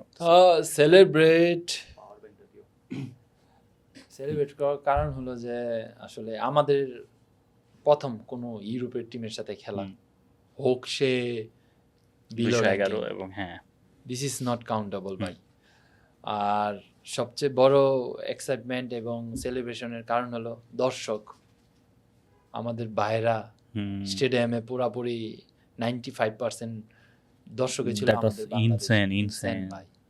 এখন ঘটনা হয়েছে, ফর এক্সাম্পল ধরেন আমরা যদি হেরে যেতাম ম্যাচটা বা ড্র হইতো, তারা কিন্তু অনেক কষ্ট পাইতো এবং তারা মাথা নিচু করে সেই স্টেডিয়াম থেকে বের হইতো। আমি যেটা জানি এবং আমি দেখেছি অনেক দেশে, যে এই জন্যই হইলো আমাদের সেই সেলিব্রেশনটা কিন্তু আমাদের নিজেদের ভিতরে ছিল না, আমরা কিন্তু গ্যালারির সামনে যে সেলিব্রেশন করছি। কিসের জন্য এটা হয়তো বা বুঝতে পেরেছে। তারা এত 6 ঘন্টা 5 ঘন্টা 4 ঘন্টা 3 ঘন্টা জার্নি করে বাই কার আমাদেরকে উৎসাহিত করতে এসেছেন, এবং আমাদের তো ব্যাক দেওয়ার কিছু আছে। এর জন্য আমাদের এত আনন্দ করা, কারণ 211 নম্বর র্যাঙ্কিং সান মারিনো দল, আসলে তারা কাদের সাথে খেলে? হাঙ্গেরির সাথে খেলে, এই আজারবাইজানের সাথে খেললো 9 তারিখ, ফিনল্যান্ডের সাথে খেলে, হ্যারিকেন ইংল্যান্ডের টিমের সাথে খেলছে, তারপরে আপনার পোল্যান্ডের সাথে খেলে। তো ওরা অনেক বড় বড় টিমের সাথে খেলে। আসলে তারা মনে করছে কি আমাদের ইজিলি হারাবে, এবং তাদের সেই প্রিপারেশন ছিল, 6 উইকসের প্রিপারেশন ছিল আমাদেরকে হারাবে, এবং 2-2.5 বছর তাদের কোনো জিতার রেকর্ড নাই, আমাদেরকে হারায়া জিতবে ওরা, ওই চিন্তা করছে। তার মানে এটা একটা প্রেশার না? অনেক বড় প্রেশার। আর আমরা যদি তাদের সাথে হারতাম, আমরা র্যাঙ্কিং ড্রপ করতাম, 4 পয়েন্ট, 4 ধাপ পিছনে চলে যেতাম। তো এটা ডেফিনেটলি অনেক ইম্পর্টেন্ট ম্যাচ। এবং র্যাঙ্কিং কি এটা আমরা আসলে হামজাও বলেছে যে র্যাঙ্কিং কার কত এগুলা কাউন্ট করে লাভ নেই। এখন বাংলাদেশ আমরা শুধু জিততে চাই, আমাদের টিমের স্ট্যান্ডার্ড আরও ডেভেলপ করতে চাই, এবং আমরা একটা ভালো জায়গায় পৌঁছাইতে চাই। ডাজেন্ট ম্যাটার কে কার এগেনস্টে খেলতেছি। তো এগুলো এরকম মেন্টালিটি আমাদের ছিল সেই ম্যাচে। আর একটা গোল এখনো মনে আছে, সেটা হচ্ছে জামাল ভাইয়ের ইয়া ছিল, ফ্রি কিক ছিল, আর সাদ ভাই গোল করছিল সল্ট লেকে, যেটা দ্যাট ওয়াজ ইনসেন। পুরা স্টেডিয়াম চুপ, 90,000 দর্শক ছিল কলকাতায়। House the experience? যদিও ড্র হয়েছিল। আমি আনলাকি বলবো, তখন আমি ইনজুরি এসিএল 18 সালে মিস করছেন অনেক। না, ওই ম্যাচটা মিস করছি। আমরা ওই সময় মেবি 86 নাকি 88 মিনিটে গোলটা আবার কনসিড করে ফেলি হেডে। এই জামাল ভাইয়ের টপিকটা উঠালাম যে আমরা এখন হামজা ভাইকে নিয়ে কথা বলছি, আরও কথা বলা উচিত, আরও সেলিব্রেট করা উচিত। বাট জামাল ভাই ওয়াজ দ্য গাই যে হচ্ছে এই যে রোডটা শুরু করে দেশের হয়ে খেলার জন্য, বাইরের বড় বড় অপরচুনিটি না পাওয়া। জামাল ভাইয়ের অবদানকে কিভাবে দেখেন? না, জামাল আসলে বাংলাদেশের ফুটবলকে অনেক কিছু দিয়েছেন, এবং একটা মেন গাই, যে লাইনটা আসলে আগে ছিল না, ও ক্রিয়েট করেছেন, এবং ওর প্রতি ফুটবল ফেডারেশনের বিশ্বাস ছিল আসলে, যে একটা ছেলে প্রথম এসে আবার চলে যায় ডেনমার্ক, তাকে আবার নিয়ে আসা এবং সেই জায়গায় সার্ভাইভ করা তার জন্য কিন্তু ইজি ছিল না, অনেক কষ্ট ছিল। হ্যাঁ, ল্যাঙ্গুয়েজ ব্যারিয়ার, সবকিছুই, বড় একটা ফ্যাসিলিটি ছেড়ে আসা। কিন্তু সে আসলে এখন মানে মেন গাই। বাংলাদেশ ফুটবলের অনেক অবদান তার আছে এবং সে বাংলাদেশ ফুটবলকে অনেক ক্যারি করেছেন, এখন পর্যন্ত করছেন। আসলে জামালের অবদান হিউজ, অনেক অনেক অনেক। আপনি সবচেয়ে আপনারা ফাইজলামি করেন কার সাথে? আপনার সবচেয়ে ক্লোজ ফ্রেন্ডকে? বিশ্বাস করেন আপনি যাকে জিগাবেন সবার সাথে? মানে সবাই মানে আমার কথা বলে, যে শামি, জায়ান, ফাহমিদুল, হামজাও বলেছে, ইভেন কাজী, তারিক, ইভেন আমার যে কলিগরা আমরা যারা আছি সবাই মানে অনেক দুষ্টামি, অনেক ফাজলামো হয় আমাদের ভিতরে, অনেক ভালো ভালো কনভারসেশন থাকে, অনেক জোকস থাকে। আসলে আমি বলবো যে এখন যে টিমটা আছে না আমাদের, একটা ভালো পজিশনে, ভালো শেপে আছি আমরা। কারো কোনো আসলে ব্লেমিং নাই, কারো কোনো কমপ্লেন নাই। We are very happy, very very happy, each and every one. Understanding খুব ভালো। তো ভাই যেটা বলতেছিলাম, জি। এদিকে তারেক কাজী ভাই, বিশ্বনাথ ভাই, আপনি, আপনাদের বন্ডিংটা আপনারা কেমন এনজয় করেন গেমে? না, আমরা এক একজনের সাথে প্রায় 7-8 বছর ধরেই তো খেলতেছি একসাথে। তো আসলে আমাদের যেই কেমিস্ট্রি, বন্ডিং খুবই ভালো এবং আন্ডারস্ট্যান্ডিং। উই নো যে আমি কোথায় মুভ করতেছি, তারেক কোথায় আসবে, তারেক কোথায় মুভ করতেছে, আমি কই যাব। তো এই জিনিসগুলো আসলে আমাদের ডিউরিং ম্যাচে অনেক হেল্প করে, অনেক অনেক হেল্প করে। কারণ আমরা যে পজিশনে খেলি আসলে এই পজিশনটা সবচেয়ে ক্রিটিক্যাল পজিশন। আমরা বিট হইলেই গোলকিপার, আর তখনই গোল, তাই না? তো অনেক সিনসিয়ারলি খেলতে হয়। আসলে আমি যেটা মানি যে ফুটবল ইজ মিস্টেক গেম, যেটা আসলে আমরা বিলিভ করি। যত রিডিউস করা যায় মিস্টেককে, এটা হলো প্র্যাকটিসে করতে হয় আর ডিসিশন মেক। অমিত ভাই তো বিগ শাউট আউট তো অমিত ভাই। সো অমিত ভাই কালকে আমার একটা কথা বলতেছিল যে স্ট্রাইকাররা গেম জিতায় আর ডিফেন্ডাররা হচ্ছে চ্যাম্পিয়ন করে। হ্যাঁ হ্যাঁ হ্যাঁ, সো আসলেই মানে ওখানে তো গোল, যেমন আমাদের এখানে সবচেয়ে বড় বড় মানুষ ধরেন আপনারা আছেন, হামজা ভাই আছে, বা স্ট্রাইকারের নিয়ে আমরা একটু প্যারা খাইতেছি, যেমন all the guys talking about the number 9। হ্যাঁ, সো নাম্বার 9-এর গ্যাপ ফিল করেন? অবশ্যই নাম্বার 9-এর গ্যাপ আমরা সবাই ফিল করি। আপনারা যেরকম ফিল করলেন না, ভাইয়া আমার সাথে একটু আগে ডিসকাস করলো না, আসলে উই অলসো সেম লাইন। আমরাও অনেক মিস করি এবং আমি আসলে আশা করি যে হোক আমাদের দেশীয় কোনো নাম্বার 9, হোক আমাদের পরবর্তী যে স্টেপটা ফুটবল ফেডারেশন নেবে ওইখান থেকে যেন ভালো, আমি শুনতেছি ট্রেভর ইসলাম বা রোনাল্ড সোলেভান, ওদের যদি ইনক্লুশন করা যায় আমাদের টিমে, অবভিয়াসলি আমরা যেই প্রবলেমটা ফেস করছি আমার মনে হয় না আমরা আর এরকম প্রবলেম ফেস করবো এবং আমরা সেখান থেকে মানে খুব ভালোভাবে উতরাবো আমি আশা করি। কারণ আসলে সেম, কারণ আমাদের দুই উইং অনেক ফাস্ট, আমাদের মিডফিল্ডে অনেক ক্রিয়েটিভ মিডফিল্ডার আছে, শামিদ, হামজা, জামাল, মুরসালিন, এবং আমাদের আসলে ডিফেন্স লাইনটা আমরা সবসময় সলিড থাকি, যেটা আমি বললাম যে সামহাও সাম লিটল মিস্টেকে গোল খাচ্ছে, এগুলো জিনিস আমরা প্লাস মাইনাস করব। আর এটা প্রয়োজন নাম্বার 9, তো যে বলগুলো আমরা ক্রিয়েট করি অপোজিশনের হাফে, আসলে দেখা যায় যে ক্রস করা হচ্ছে, ইন বিটুইন থ্রো পাস খেলা হচ্ছে, লেফট ফ্ল্যাঙ্ক রাইট ফ্ল্যাঙ্ক থেকে খেলানো হচ্ছে, আসলে নাম্বার 9-এর অভাবে আমরা গোল পাচ্ছি না, যেটা আসলে একদম বক্স ইন দ্য ফক্স যেটা বলা হয়, লাইক হ্যারিকেন এবছর যদি 40টা প্লাস গোল করছে না, ইজ আউটস্ট্যান্ডিং, ও অদ্ভুত একটা ফর্মে আছে। আর যেটা ইতিহাসে মেবি আমি জানি না আছে কিনা, লাস্ট 7 ইউসিএল গোল 7 ম্যাচে যেটা হ্যারিকেন করলো। তো আসলে এরকম টাইপের স্মেল বল আসতেছে আমি গোল করব, মানে বল আসলে আমি গোল করব, আসলে এত বড় লেভেলের দরকার নাই, কিন্তু আমরা উই ওয়ান্ট একটা ভালো নাম্বার 9 আমাদের দেশে যদি আমরা পাই, অবভিয়াসলি মানুষের আর কোনো কমপ্লেন থাকবে না। আমরা অনেক কমপ্লেন শুনি, নাম্বার 9 নাই, নাম্বার 9 নাই, ম্যাচ জিততে পারে না, গোল করতে পারে না, অনেক এক্স প্লেয়ার, ডিফারেন্ট লেভেলের প্লেয়াররা। তো আসলে এই জিনিসগুলো আমার কাছে মনে হয় যদি আমরা পাই আর হবে না, আমরা সেই ঘাটতিটা পূরণ করে ফেলবো। Last question about the Bangladesh football, what's the future plan? আপনারা ড্রিম কি দেখেন আসলে টিমটাকে নিয়ে? ফার্স্ট অফ অল এই ইয়ারে আমাদের সাফ ফুটবল, যেটা আসলে 23 বছর ধরে ওয়েট করতেছে, আমরা হাতে নিব।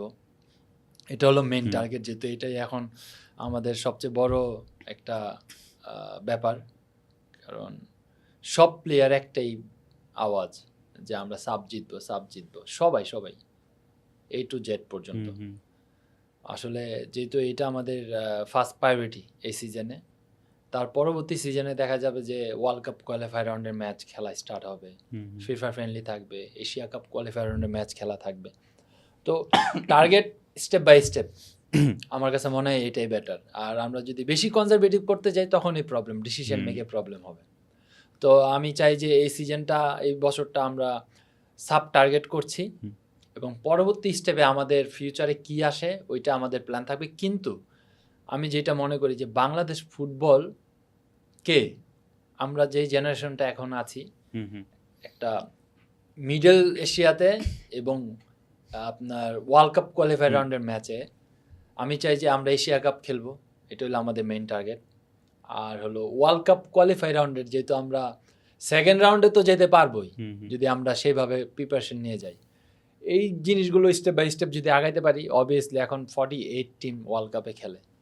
আমরা জানতাম না যে উজবেকিস্তান ন্যাশনাল টিমে ওয়ার্ল্ড কাপ খেলবে, কিন্তু তাদের প্ল্যান আছে পিছনে, ওই প্ল্যানটা আমাদেরও ফলো করতে হবে।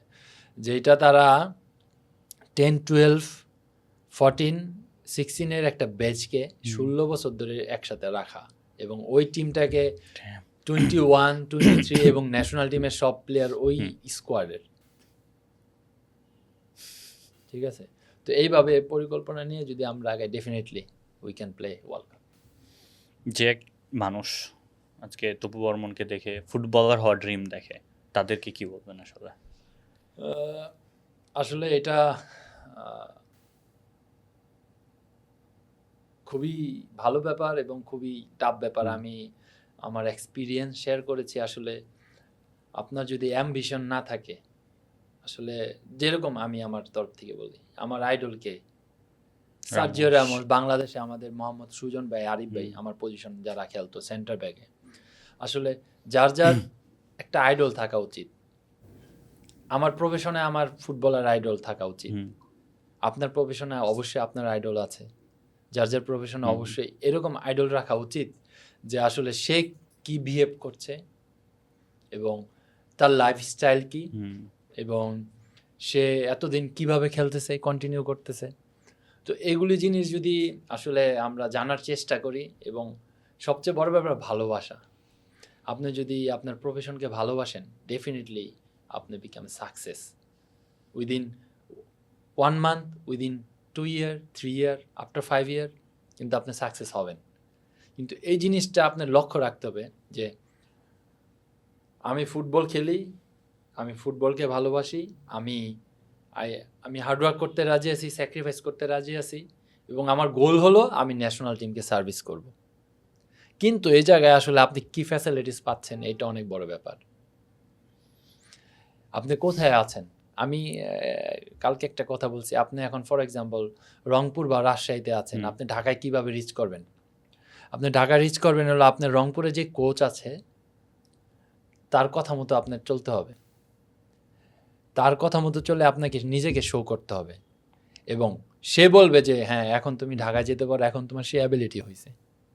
আপনি যদি প্রাইমারি স্টেজে যদি উড়াদুরা করেন, ডিসিপ্লিন না থাকেন, আপনি মনে করেন যে আমার খেলা দেখতে তো 100 জন আসে এলাকায় খেললে তো সবাই আসবে, কিন্তু আসলে আমি কতটুক প্রফেশনালি খেলতে পারবো এই জিনিসটা চিন্তা করতে হবে। আমার মনে হয় যে অবশ্যই তখন আই ফিল গুড, কারণ আমার এলাকার অনেক প্লেয়ার আছে, আমার কিন্তু একটা একাডেমি আছে যে যার আন্ডারে আমি বড় হয়েছি। আচ্ছা, জাকির ভাই। হ্যাঁ, তো ওই জায়গায় 100 থেকে 150 প্লেয়ার আছে। যখন আমি যাই, বিলিভ করবেন না ভাই, সবাই ছুটে আসে, হ্যাঁ ভাই কেমন আছেন ভাই, একটা ছবি তুলে ভাই একটু কিছু বলেন। আমি ট্রেনিংও করছি ওদের নিয়ে, ডিফেন্স লাইন নিয়ে, যে এরকম করতে হবে, এরকম করতে হবে, এরকম ম্যান মার্কিং করতে হবে, যখন হেডে উঠবে আর 3 জনের ডিউটি কি, 3 জন কী করতে হবে। তো আমার মনে হয় যে যারা আমরা আসি ন্যাশনাল টিমে হয়ে খেলি, এবং ন্যাশনাল টিমের বাইরেও অনেক ভালো ভালো প্লেয়ার আছে, সবার জায়গা থেকে নিজের ইন্ডিভিজুয়াল যেই একটা উদ্যোগ, যেই ব্যাপারগুলো আমরা সহজভাবে করতে পারি এলাকায় যে এগুলি করলে আমার মনে হয় যে ফুটবলাররা আরও ইনফ্লুয়েন্স হবে এবং ফুটবলারের প্যারেন্টসরাও রাজি হবে যে না আমার পোলাটা যাচ্ছে। ছেলেটা ফুটবল খেলো। হ্যাঁ, লাস্ট কোন তিনটা জিনিস তপুকে তপু বর্মন বানাইছে আসলে? নাও দা রিয়েলি একটা সময় আই ওয়ান্ট, সবাই খালি তপু বলতো, হোয়াই নট তপু বর্মন। আমি এটা ফিল করতাম একটা সময়, কেন তপু বর্মন বলে না। কোন তিনটা জিনিস তপুকে তপু বর্মন বানাইছে? এক, আসলে আমি বলবো যে leadership and goal scoring ability. একটা ক্ষুধা আপনার আছে। আর আসলে আমি বলবো যে আরেকটা জিনিস গাইড করতে পারি। এবার বলেন, স্টার কি 4টা হবে না 3টাই থাকবে? ও ওই যে আমার ভাই আর্জেন্টিনা পড়ে আছে, আচ্ছা যদি 4টা স্টার হয় কোথায় লাগাবে? একটু সরে ফেলো। Oh my God. So Topu ভাই কোন টিমে সাপোর্টার? আমি আর্জেন্টিনার অনেক বড় ভক্ত। আমাকে একটু বলেন, ফাইনাল ম্যাচ কোথায় দেখছেন? এক্সপিরিয়েন্স কি ছিল? কান্নাকাটি করছিলেন কিনা? ফাইনাল ম্যাচ আমি আমার বাসায় দেখছি পুরা ফ্যামিলি নিয়ে। আচ্ছা। আসলে যখন ডি মারিয়ার গোল, আর্জেন্টিনার ফ্যান হিসাবে অনেক খুশি। যখন second goal I think Messi করছে পেনাল্টিতে, থার্ড গোলও মেসি করছে, লাউতারো মার্টিনেস মারছে, লরেন্স যে গোলকিপার ছিল ফ্রান্সের সেভ দিছে, রিবাউন্ডে যে মেসি গোল দিল। আচ্ছা, ওইটা তো 3 নম্বর গোল তো পরে আসে, যখন 75 মিনিটস 2-0 আর্জেন্টিনা আগায় আছে, এমবাপে পেনাল্টি পেয়ে গেল, এমবাপে গোল। আচ্ছা ঠিক আছে, একটু কুল ডাউন, একটু মাথায় তখন আস্তে আস্তে তাপ করে পরে 1-2-তে আবার এমবাপে শুট বলি মেরা গোল দিয়ে দিল। আচ্ছা এখন কি করব? পরবর্তীতে তো 90 মিনিটস ডান, 90 মিনিট শেষ, 30 মিনিটসে খেলা। ওই জায়গায় আর্জেন্টিনা স্পেশালি ফার্স্ট 15 মিনিটস অনেক ভালো চান্স ক্রিয়েট করছিল।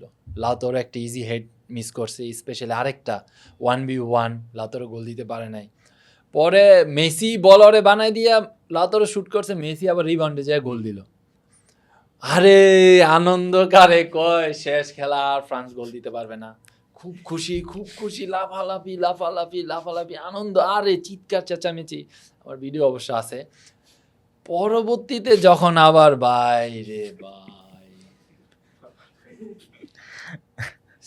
থার্ড গুলো তো পেনাল্টিতেই করছে। হ্যাঁ, যখন এমবাপে পেনাল্টিটা করলো, আমি মনে মনে ভাবতেছি এমি মার্টিনেস তো বুঝছে যে ও কোন জায়গা দিয়ে মারবে, সেম জায়গায় মারছে, হাত লাগছে, গোল হয়ে গেছে। ওটা তো ডান, 3-3 হইলো। তারপরে তো ভাবতেছি যে ট্রাইব্রেকারে যাইব, কিন্তু লাস্ট মোমেন্টে যে চান্সটা ফ্রান্স পেলো, আমি তো 1 মিনিট মনে হয়েছিল। হ্যাঁ, মানে হার্ট ফিল করার মতো। কিন্তু মার্টিনেস মানে একটা গ্রেট সেভ, এটা মানে হিস্ট্রি সেভ আর কি আর্জেন্টিনা দেশের জন্য। কিন্তু পরবর্তীতে আমি অনেক কনফিডেন্স ছিলাম যে ট্রাইব্রেকারে মার্টিনেস কিছু একটা করবে, এটা আমি অনেক গ্যারান্টি আমার ফ্যামিলি সবাই বলতেছিলাম ও থামাবে। পরে তো যেইটা আমরা দেখার জন্য অপেক্ষা ছিলাম এজ আর্জেন্টিনা ফ্যান, এটা after the 86 last world cup জিতছে ম্যারাডোনা, তাই না? তো এত বছর পরে আসলে ওয়ার্ল্ড কাপ, 36 বছর পরে ওয়ার্ল্ড কাপ জেতা, আসলে আমাদের জেনারেশন, আপনাদের জেনারেশন, আমরা তো সব সেম। তো আসলে we are very happy Argentina fan হিসাবে। 2-3টা কোশ্চেন আছে। একটা হচ্ছে আপনি ফুটবলার হিসেবে প্রেশারটা ফিল করতে পারবেন। কালকে আহমেদ শেখ ভাইয়ের সাথে এটা বলতেছিলাম যে লাস্ট পেনাল্টিটা নিতে যখন গাঞ্জালো যাইতেছে, তার পিছনে মেসি, এদিকে ডি মারিয়া, 36 বছর ওয়ার্ল্ড কাপ না জিতে আর্জেন্টিনা, এত প্রেশার, ম্যাচ জিতে যাওয়া, ম্যাচ আবার ড্র হয়ে যাওয়া, can you feel the pressure? আমার তো মনে হচ্ছে আমি অজ্ঞান ওইখানে পড়ে যাবো। কি প্রেসার কি আপনার গাঞ্জাগোর উপর মানে যে লাস্ট মানে পেনাল্টি খেলা দেখা প্রেসার না না না ওই খেলার ওই মধ্যে টিমের ওই প্লেয়ারের প্রেশারটা কি কেমন আসলে? ও প্রেসার আসলে দুই ধরনের আমি আপনারা বলি। এক, that time France already miss 2 penalty এবং আর্জেন্টিনা 3-3 মানে 3-on-3 গোল করছে। এখন ও জাস্ট এক সাইড নিয়ে মারবে, গোল হইলে তো চ্যাম্পিয়ন, গোল না হইলেও পরেরটা মারলে চ্যাম্পিয়ন। আর লরিসের 2টা সেভ দিতে হবে, এটা তো ইম্পসিবল। তো ওই প্রেশারটা আপনার একটু কম ছিল, এটা হলো এক ধরনের প্রেশার। আর আরেক ধরনের প্রেশার হলো প্রেশার হলো যে ধরেন আপনার ফাইনাল ম্যাচ, ধরেন ওয়ার্ল্ড কাপ স্টেজেরই ফাইনাল ম্যাচ, আপনি একটা পেনাল্টি পাইছেন 88 মিনিটে, আপনি নিতে যাবেন, আপনি গোল করলেই চ্যাম্পিয়ন। ওইটা হলো আরেক ধরনের প্রেশার, বমি হয়ে যাবে ভাই, বিশ্বাস করেন। সত্যি আপনার আমরা এবার লিগ জিতলাম না আবানিকে হারায়া, যে আবানির সাথে আমাদের পয়েন্ট ডিফারেন্স হলো 1, যে জায়গায় আমরা 7-8 পয়েন্ট ফার্স্ট ছিলাম, এখন 1 পয়েন্টে ডিফারেন্টে চলে আসছি আমরা লিগে এবার এই বছরের। তো ওই ম্যাচে একটা পেনাল্টি পাইছে, তো আমাদের যে ফরেন প্লে স্ট্রাইকার ছিল ডরিয়েলটন গমেজ, তো ও পেনাল্টিটা মারতে যাবে, বিলিভ করেন আমি সেই শুট দেখি নাই, মানে এত নার্ভ করে তখন, ভয় পাই মানে। আর ওয়ার্ল্ড কাপের স্টেজে ওইটা তো বাই ডিফারেন্ট লেভেলের একটা প্লেস, ওই জায়গায় তো আরও বেশি টেনশন কাজ করবে। এর জন্যই কিন্তু আপনার ওই ফ্রান্সের 2টা মানে একদম কি প্লেয়ার 2জন কিন্তু আপনার পেনাল্টি মিস করছে, যারা অনেক বড় বড় টিমে খেলে। ডেউ মার্টিনেজের পাগলামিটাকে কিভাবে দেখেন? ও যে বল আসছে বন্ধের সাথে না, এটা হলো একটা মাইন্ড গেম। হ্যাঁ, এটা হলো গোলকিপারের একটা মাইন্ড গেম। আসলে আপনি আপনার অপোজিশন প্লেয়ারকে কিভাবে একটু ডিস্ট্রাক্ট করা যায়।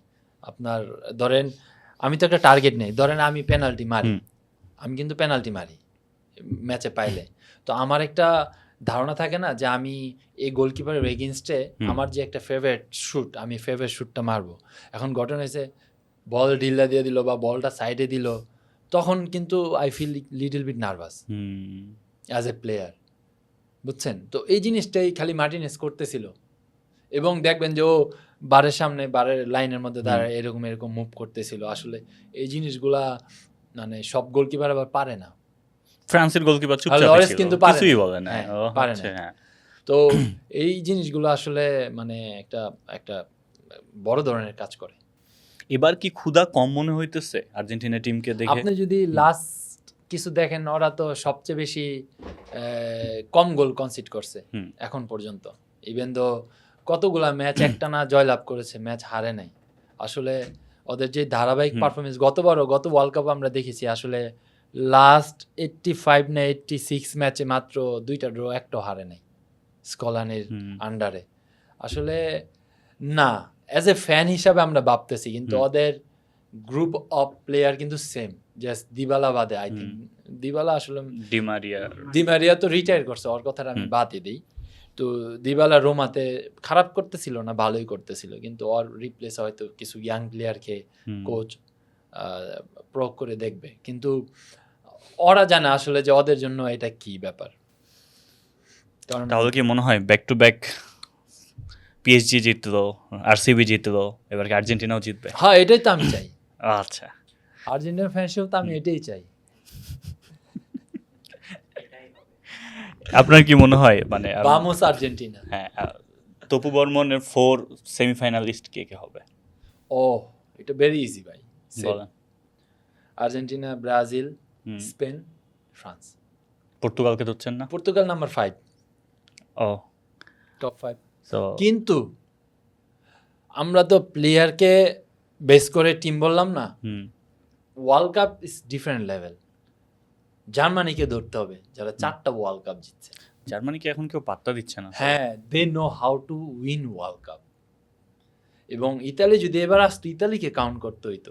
দে অলসো নো 2006 সালে 3-4 পয়েন্ট নিয়ে গ্রুপ স্টেজ পার হয়ে ওয়ার্ল্ড কাপ সেকেন্ড পর্ব থেকে একটা ম্যাচে না হারা, ফাইনাল পর্যন্ত জেতা, ওইসব টিম জানে কিভাবে ওয়ার্ল্ড কাপ খেলতে হয়। তো জার্মান গত 2টা ওয়ার্ল্ড কাপ যে ফার্স্ট রাউন্ডে বাদ পড়ে গেছে, যে এইবার বাদ পড়বে তার কিন্তু কোনো গ্যারান্টি নেই, তাই না? সো আনডাউটলি জার্মানরে ধরতে হবে। ইংল্যান্ডকে ইংল্যান্ড ইংল্যান্ডের পর্তুগাল আর ইংল্যান্ড এগুলো কম্প্যাক্ট টিম মনে হয় আমার। ইংল্যান্ড আসলে অনেক অনেক ভালো প্লেয়ার আছে, ভালো ভালো ফর্ম আছে, হ্যারি কেন, রাশফোর্ড, আপনার ডাকলান রাইস, এই বেন্দো, ওদের ডিফেন্স লাইনটা অনেক ভালো আছে, গোলকিপার পিকফুট না, হ্যাঁ বিলিংহাম আছে, তো ওদের টিমটাও আসলে কাউন্টেবল, কিন্তু সামহাও কিন্তু এবার কোচটা ভালো, ইংল্যান্ডের কোচটা ভালো, সে কিন্তু ইউসিএল জিতা কোচ চেলসির হয়ে, তো এই জন্যই হয়তো তাকে প্রেফার করেছে ইংল্যান্ডের কোচ। আসলে ইংল্যান্ডও আসলে ভালো করবে আমি আশা করি, কারণ তারা যেন ওয়ার্ল্ড কাপে এসে কি হয়ে যায় কিছু না, সামহাও তাদের মানে অনেক বড় বড় সুপারস্টার একটা সময় সবই তো ইংল্যান্ডের সুপারস্টার ছিল। আপনি যদি ডেভিড বেকহামের ওই এরিয়াতে দেখেন, Wayne Rooney, Michael Owen, Terry, Ferdinand, Lampard, Gerrard, Gary Neville, Ashley Cole, Peter James goalkeeper, so ওই টিম নিয়েও কিন্তু তারা দেখা যায় সেকেন্ড রাউন্ডের উপরে যাইতে পারে নাই, তাই না? What about Portugal without Ronaldo? মানে রোনালদোর কি আপনার মনে হয় 70 মিনিটস বা খেলানো উচিত নাকি? আমার মনে হয়, মানে আমার মনে হয় না, আমার মনে হয় বলাটা ভুল, বিকজ আমি না ফুটবল অ্যানালাইসিস্ট, আমি অনেক ভিডিও দেখি, অনেক মানুষের দেখি। তো একজন বলতেছে যে নেইমারকে কখনোই এবার ফুল টাইম খেলানো হবে না, ম্যাজিক মোমেন্টের জন্য খেলানো হবে, last 20 minutes 15 minutes. Do you think রোনালদোর ক্ষেত্রেও সেটা জরুরি? রোনালদো লাস্ট ম্যাচে সম্ভবত রোনালদো উঠে যাওয়ার পর পর্তুগাল ভালো খেলতো, বিকজ কালকে অনেক বাচ্চামি মিস করছে আসলে রোনালদো। সো রোনালদোর ইনক্লুশনটা পর্তুগাল টিমকে কি অ্যাডভান্সে দিতেছে নাকি একটু প্রেশারে ফেলতেছে? না, আসলে ফুটবল একটা এজের ব্যাপার আছে, এটা মানতে হবে, কিন্তু মানসিকভাবে রোনালদোই মানে অনেক স্ট্রং। কিন্তু রোনালদো আসলে আপনার অ্যাজ এ লিডার, মানে কথা বলার স্টাইল, যেটা আমরা হয়তো বাস্তবে দেখি নাই, আমরা সবসময় দেখি যে আসলে ওর কথার একটা ভ্যালু আছে।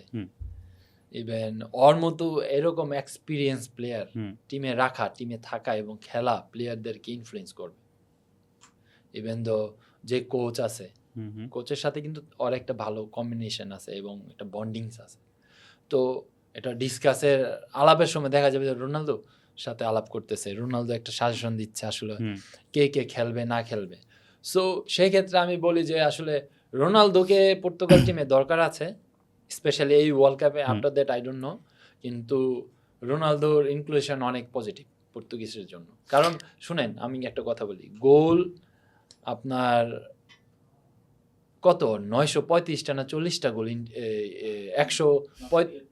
135টা গোল মনে ইন্টারন্যাশনাল, তাই না? মানে 1000 ছুঁয়ে ফেলবে। তো এরকম লেভেলের প্লেয়ার আমাদের জেনারেশনের আগে তো দেখি নাই, তাই না? আর ইভেন দো জাতির জন্য কি করে নাই পর্তুগালে, যে টিম কখনো ইউরো কাপ জিতে নাই, কোনো মেজর কোনো ট্রফি জিতে নাই, পর্তুগাল ইউরো জিতছে, তাই না? সো ওয়ার্ল্ড কাপে specially we need Ronaldo step up করতে। লিডারশিপের কথা বললে আমার সুন্দরভাবে চোখের সামনে একটা ভিডিও ভাসে। আর্জেন্টিনা সবাই দাঁড়ায় আছে, এদিকে ডিপল সব, মেসি আসতেছে না, কেউ নড়তেছে না। মেসি যখন আসলো সবগুলো একটা একটা আসা শুরু হলো, মনে হইতেছে পুরা সিংহের একটা হচ্ছে গ্যাং, গ্যাংস্টার পুরো। ওইটাই তো গ্যাংস্টার মুভ ফুটবলে বের হইলো আসলে। এটা মানে আসলে ওই যে এই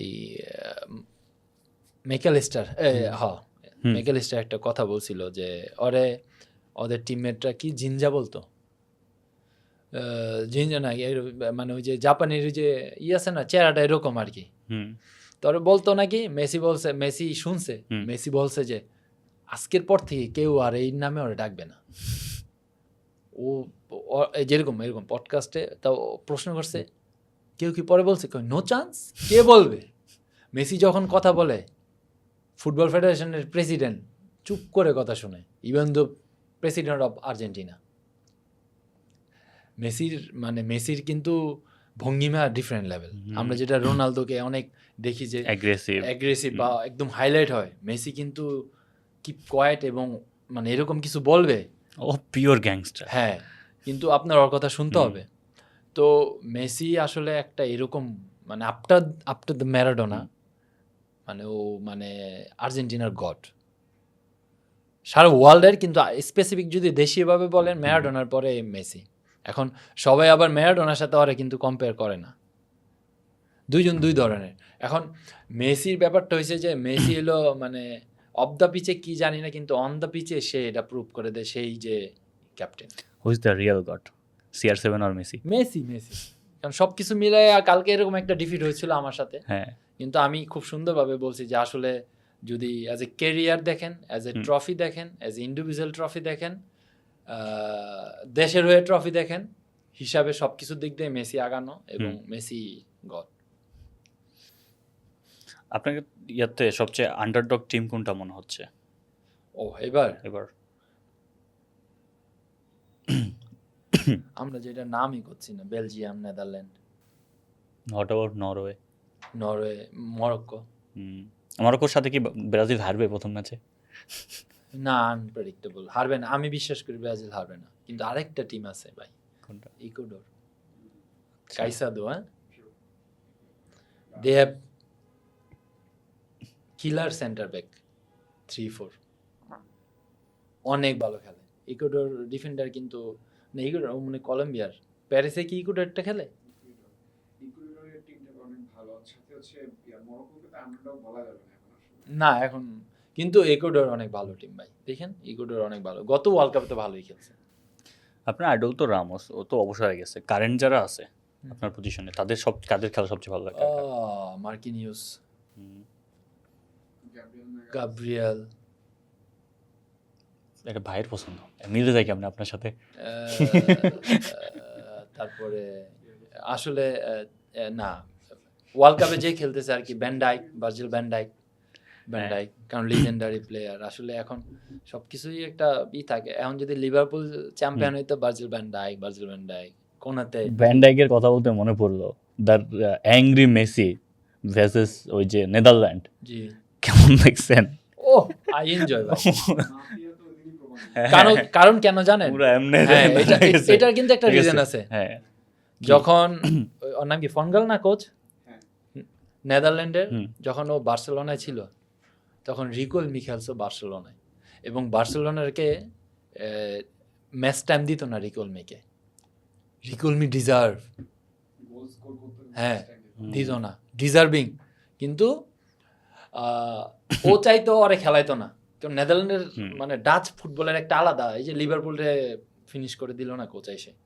তো এখন ফনগালের একটা ইগো প্রবলেম ছিল, রিকোল মিরে খেলাইতোই না, তো সামহাও রিকোল মিরে নামাইছে মেবি 20 মিনিট না 25 মিনিটের জন্য, গোল দিয়ে সেম এরকম করছে কোচের সামনে ফেস টু ফেস, কারণ ও জানে আমি এবছর পর খেলবো না বার্সেলোনায়।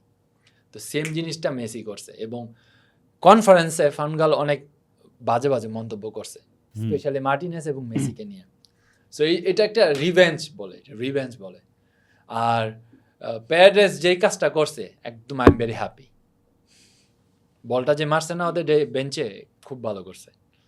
ওরা তো মানে নেক্সটই কাজ করা স্টার্ট করছে। ম্যাচের আগের দিন থেকেই তো হ্যাঁ, প্রেশার ক্রিয়েট করার জন্য আসলে যত হাবিজাবি কথাবার্তা শুরু করছে আর কি। ওকে, অ্যাজ এ ফ্যান হিসেবে আপনি চান 4 স্টার হোক, বাট ডু ইউ মানে অ্যাজ এ ফুটবলার হিসেবে কে মনে হয় ওয়ার্ল্ড কাপ জিততে পারে এবারে? একই তো। একটা হ্যাঁ, জাস্ট একটা ফ্যান বয় হিসেবে ছেড়ে আপনি বলতে পারেন হয় আর্জেন্টিনা হতে পারে, সমস্যা নেই, বাট একটা প্রেডিক্ট করতে হবে, এটা বাদে আর কে হতে পারে? জাস্ট একটা। এখন এটা তো আবার দিয়ে দিবেন, তখন বলবো যে তবু কিসের আর্জেন্টিনা ফ্যান হলো। না হয়তো কোচিং হ্যান্ডেল করবে যে আপনি আর্জেন্টিনাকে বলতে পারেন আমি জানি আপনি আর্জেন্টিনা ফ্যান, বাট আপনি চুজ ওয়ান বল নলেজ দিয়ে।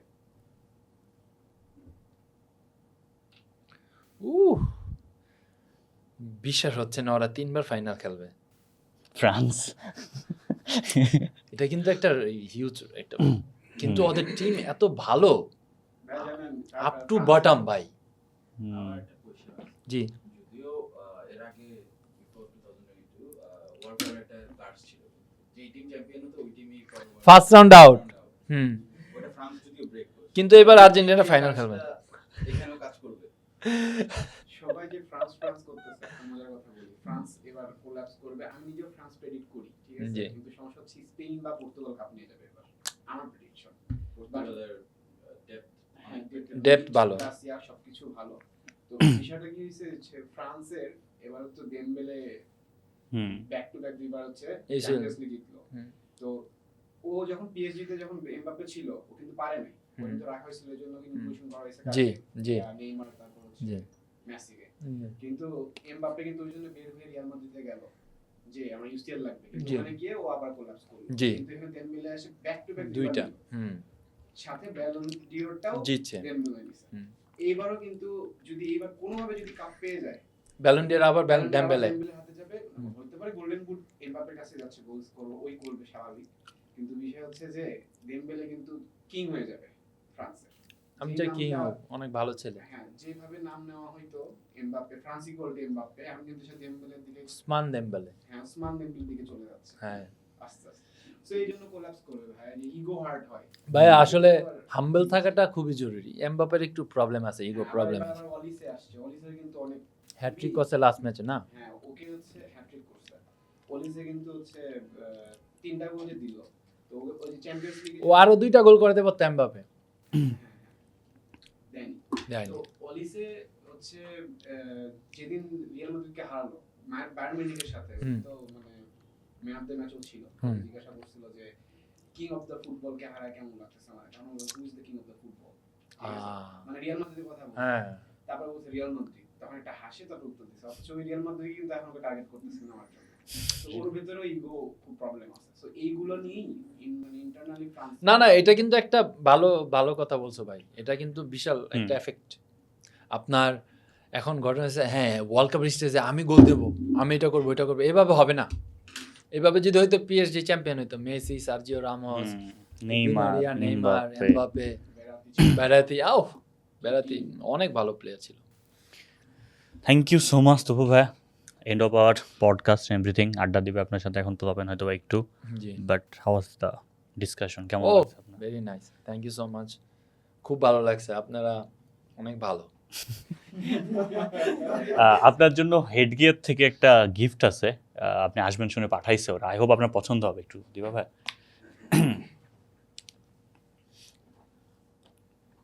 মানে you carry Bangladesh flag, so I guess ভাইয়ারে দাও ভাই, ওপেন ইট। ও এটা সরাই। হ্যাঁ, ওয়াও, থ্যাংক ইউ।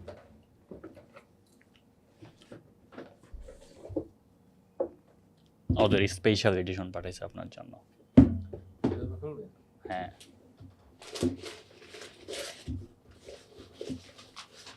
আপনার জন্য মেবি কার্ডও আছে, ও এখানে কার্ড আছে একটা ভাই আপনার। আরেকটা আছে। এটা, হ্যাঁ, thank you, thank you so much. thank you for the last 2 goals, for everything you did do for Bangladesh football. Thanks. So this, I hope Bangladesh এই ক্যাপ আপনার পছন্দ হয়েছে। হ্যাঁ, হ্যাঁ, খুব সুন্দর। পড়ি নাকি? প্লিজ, আমি জমি নেই দাঁড়া।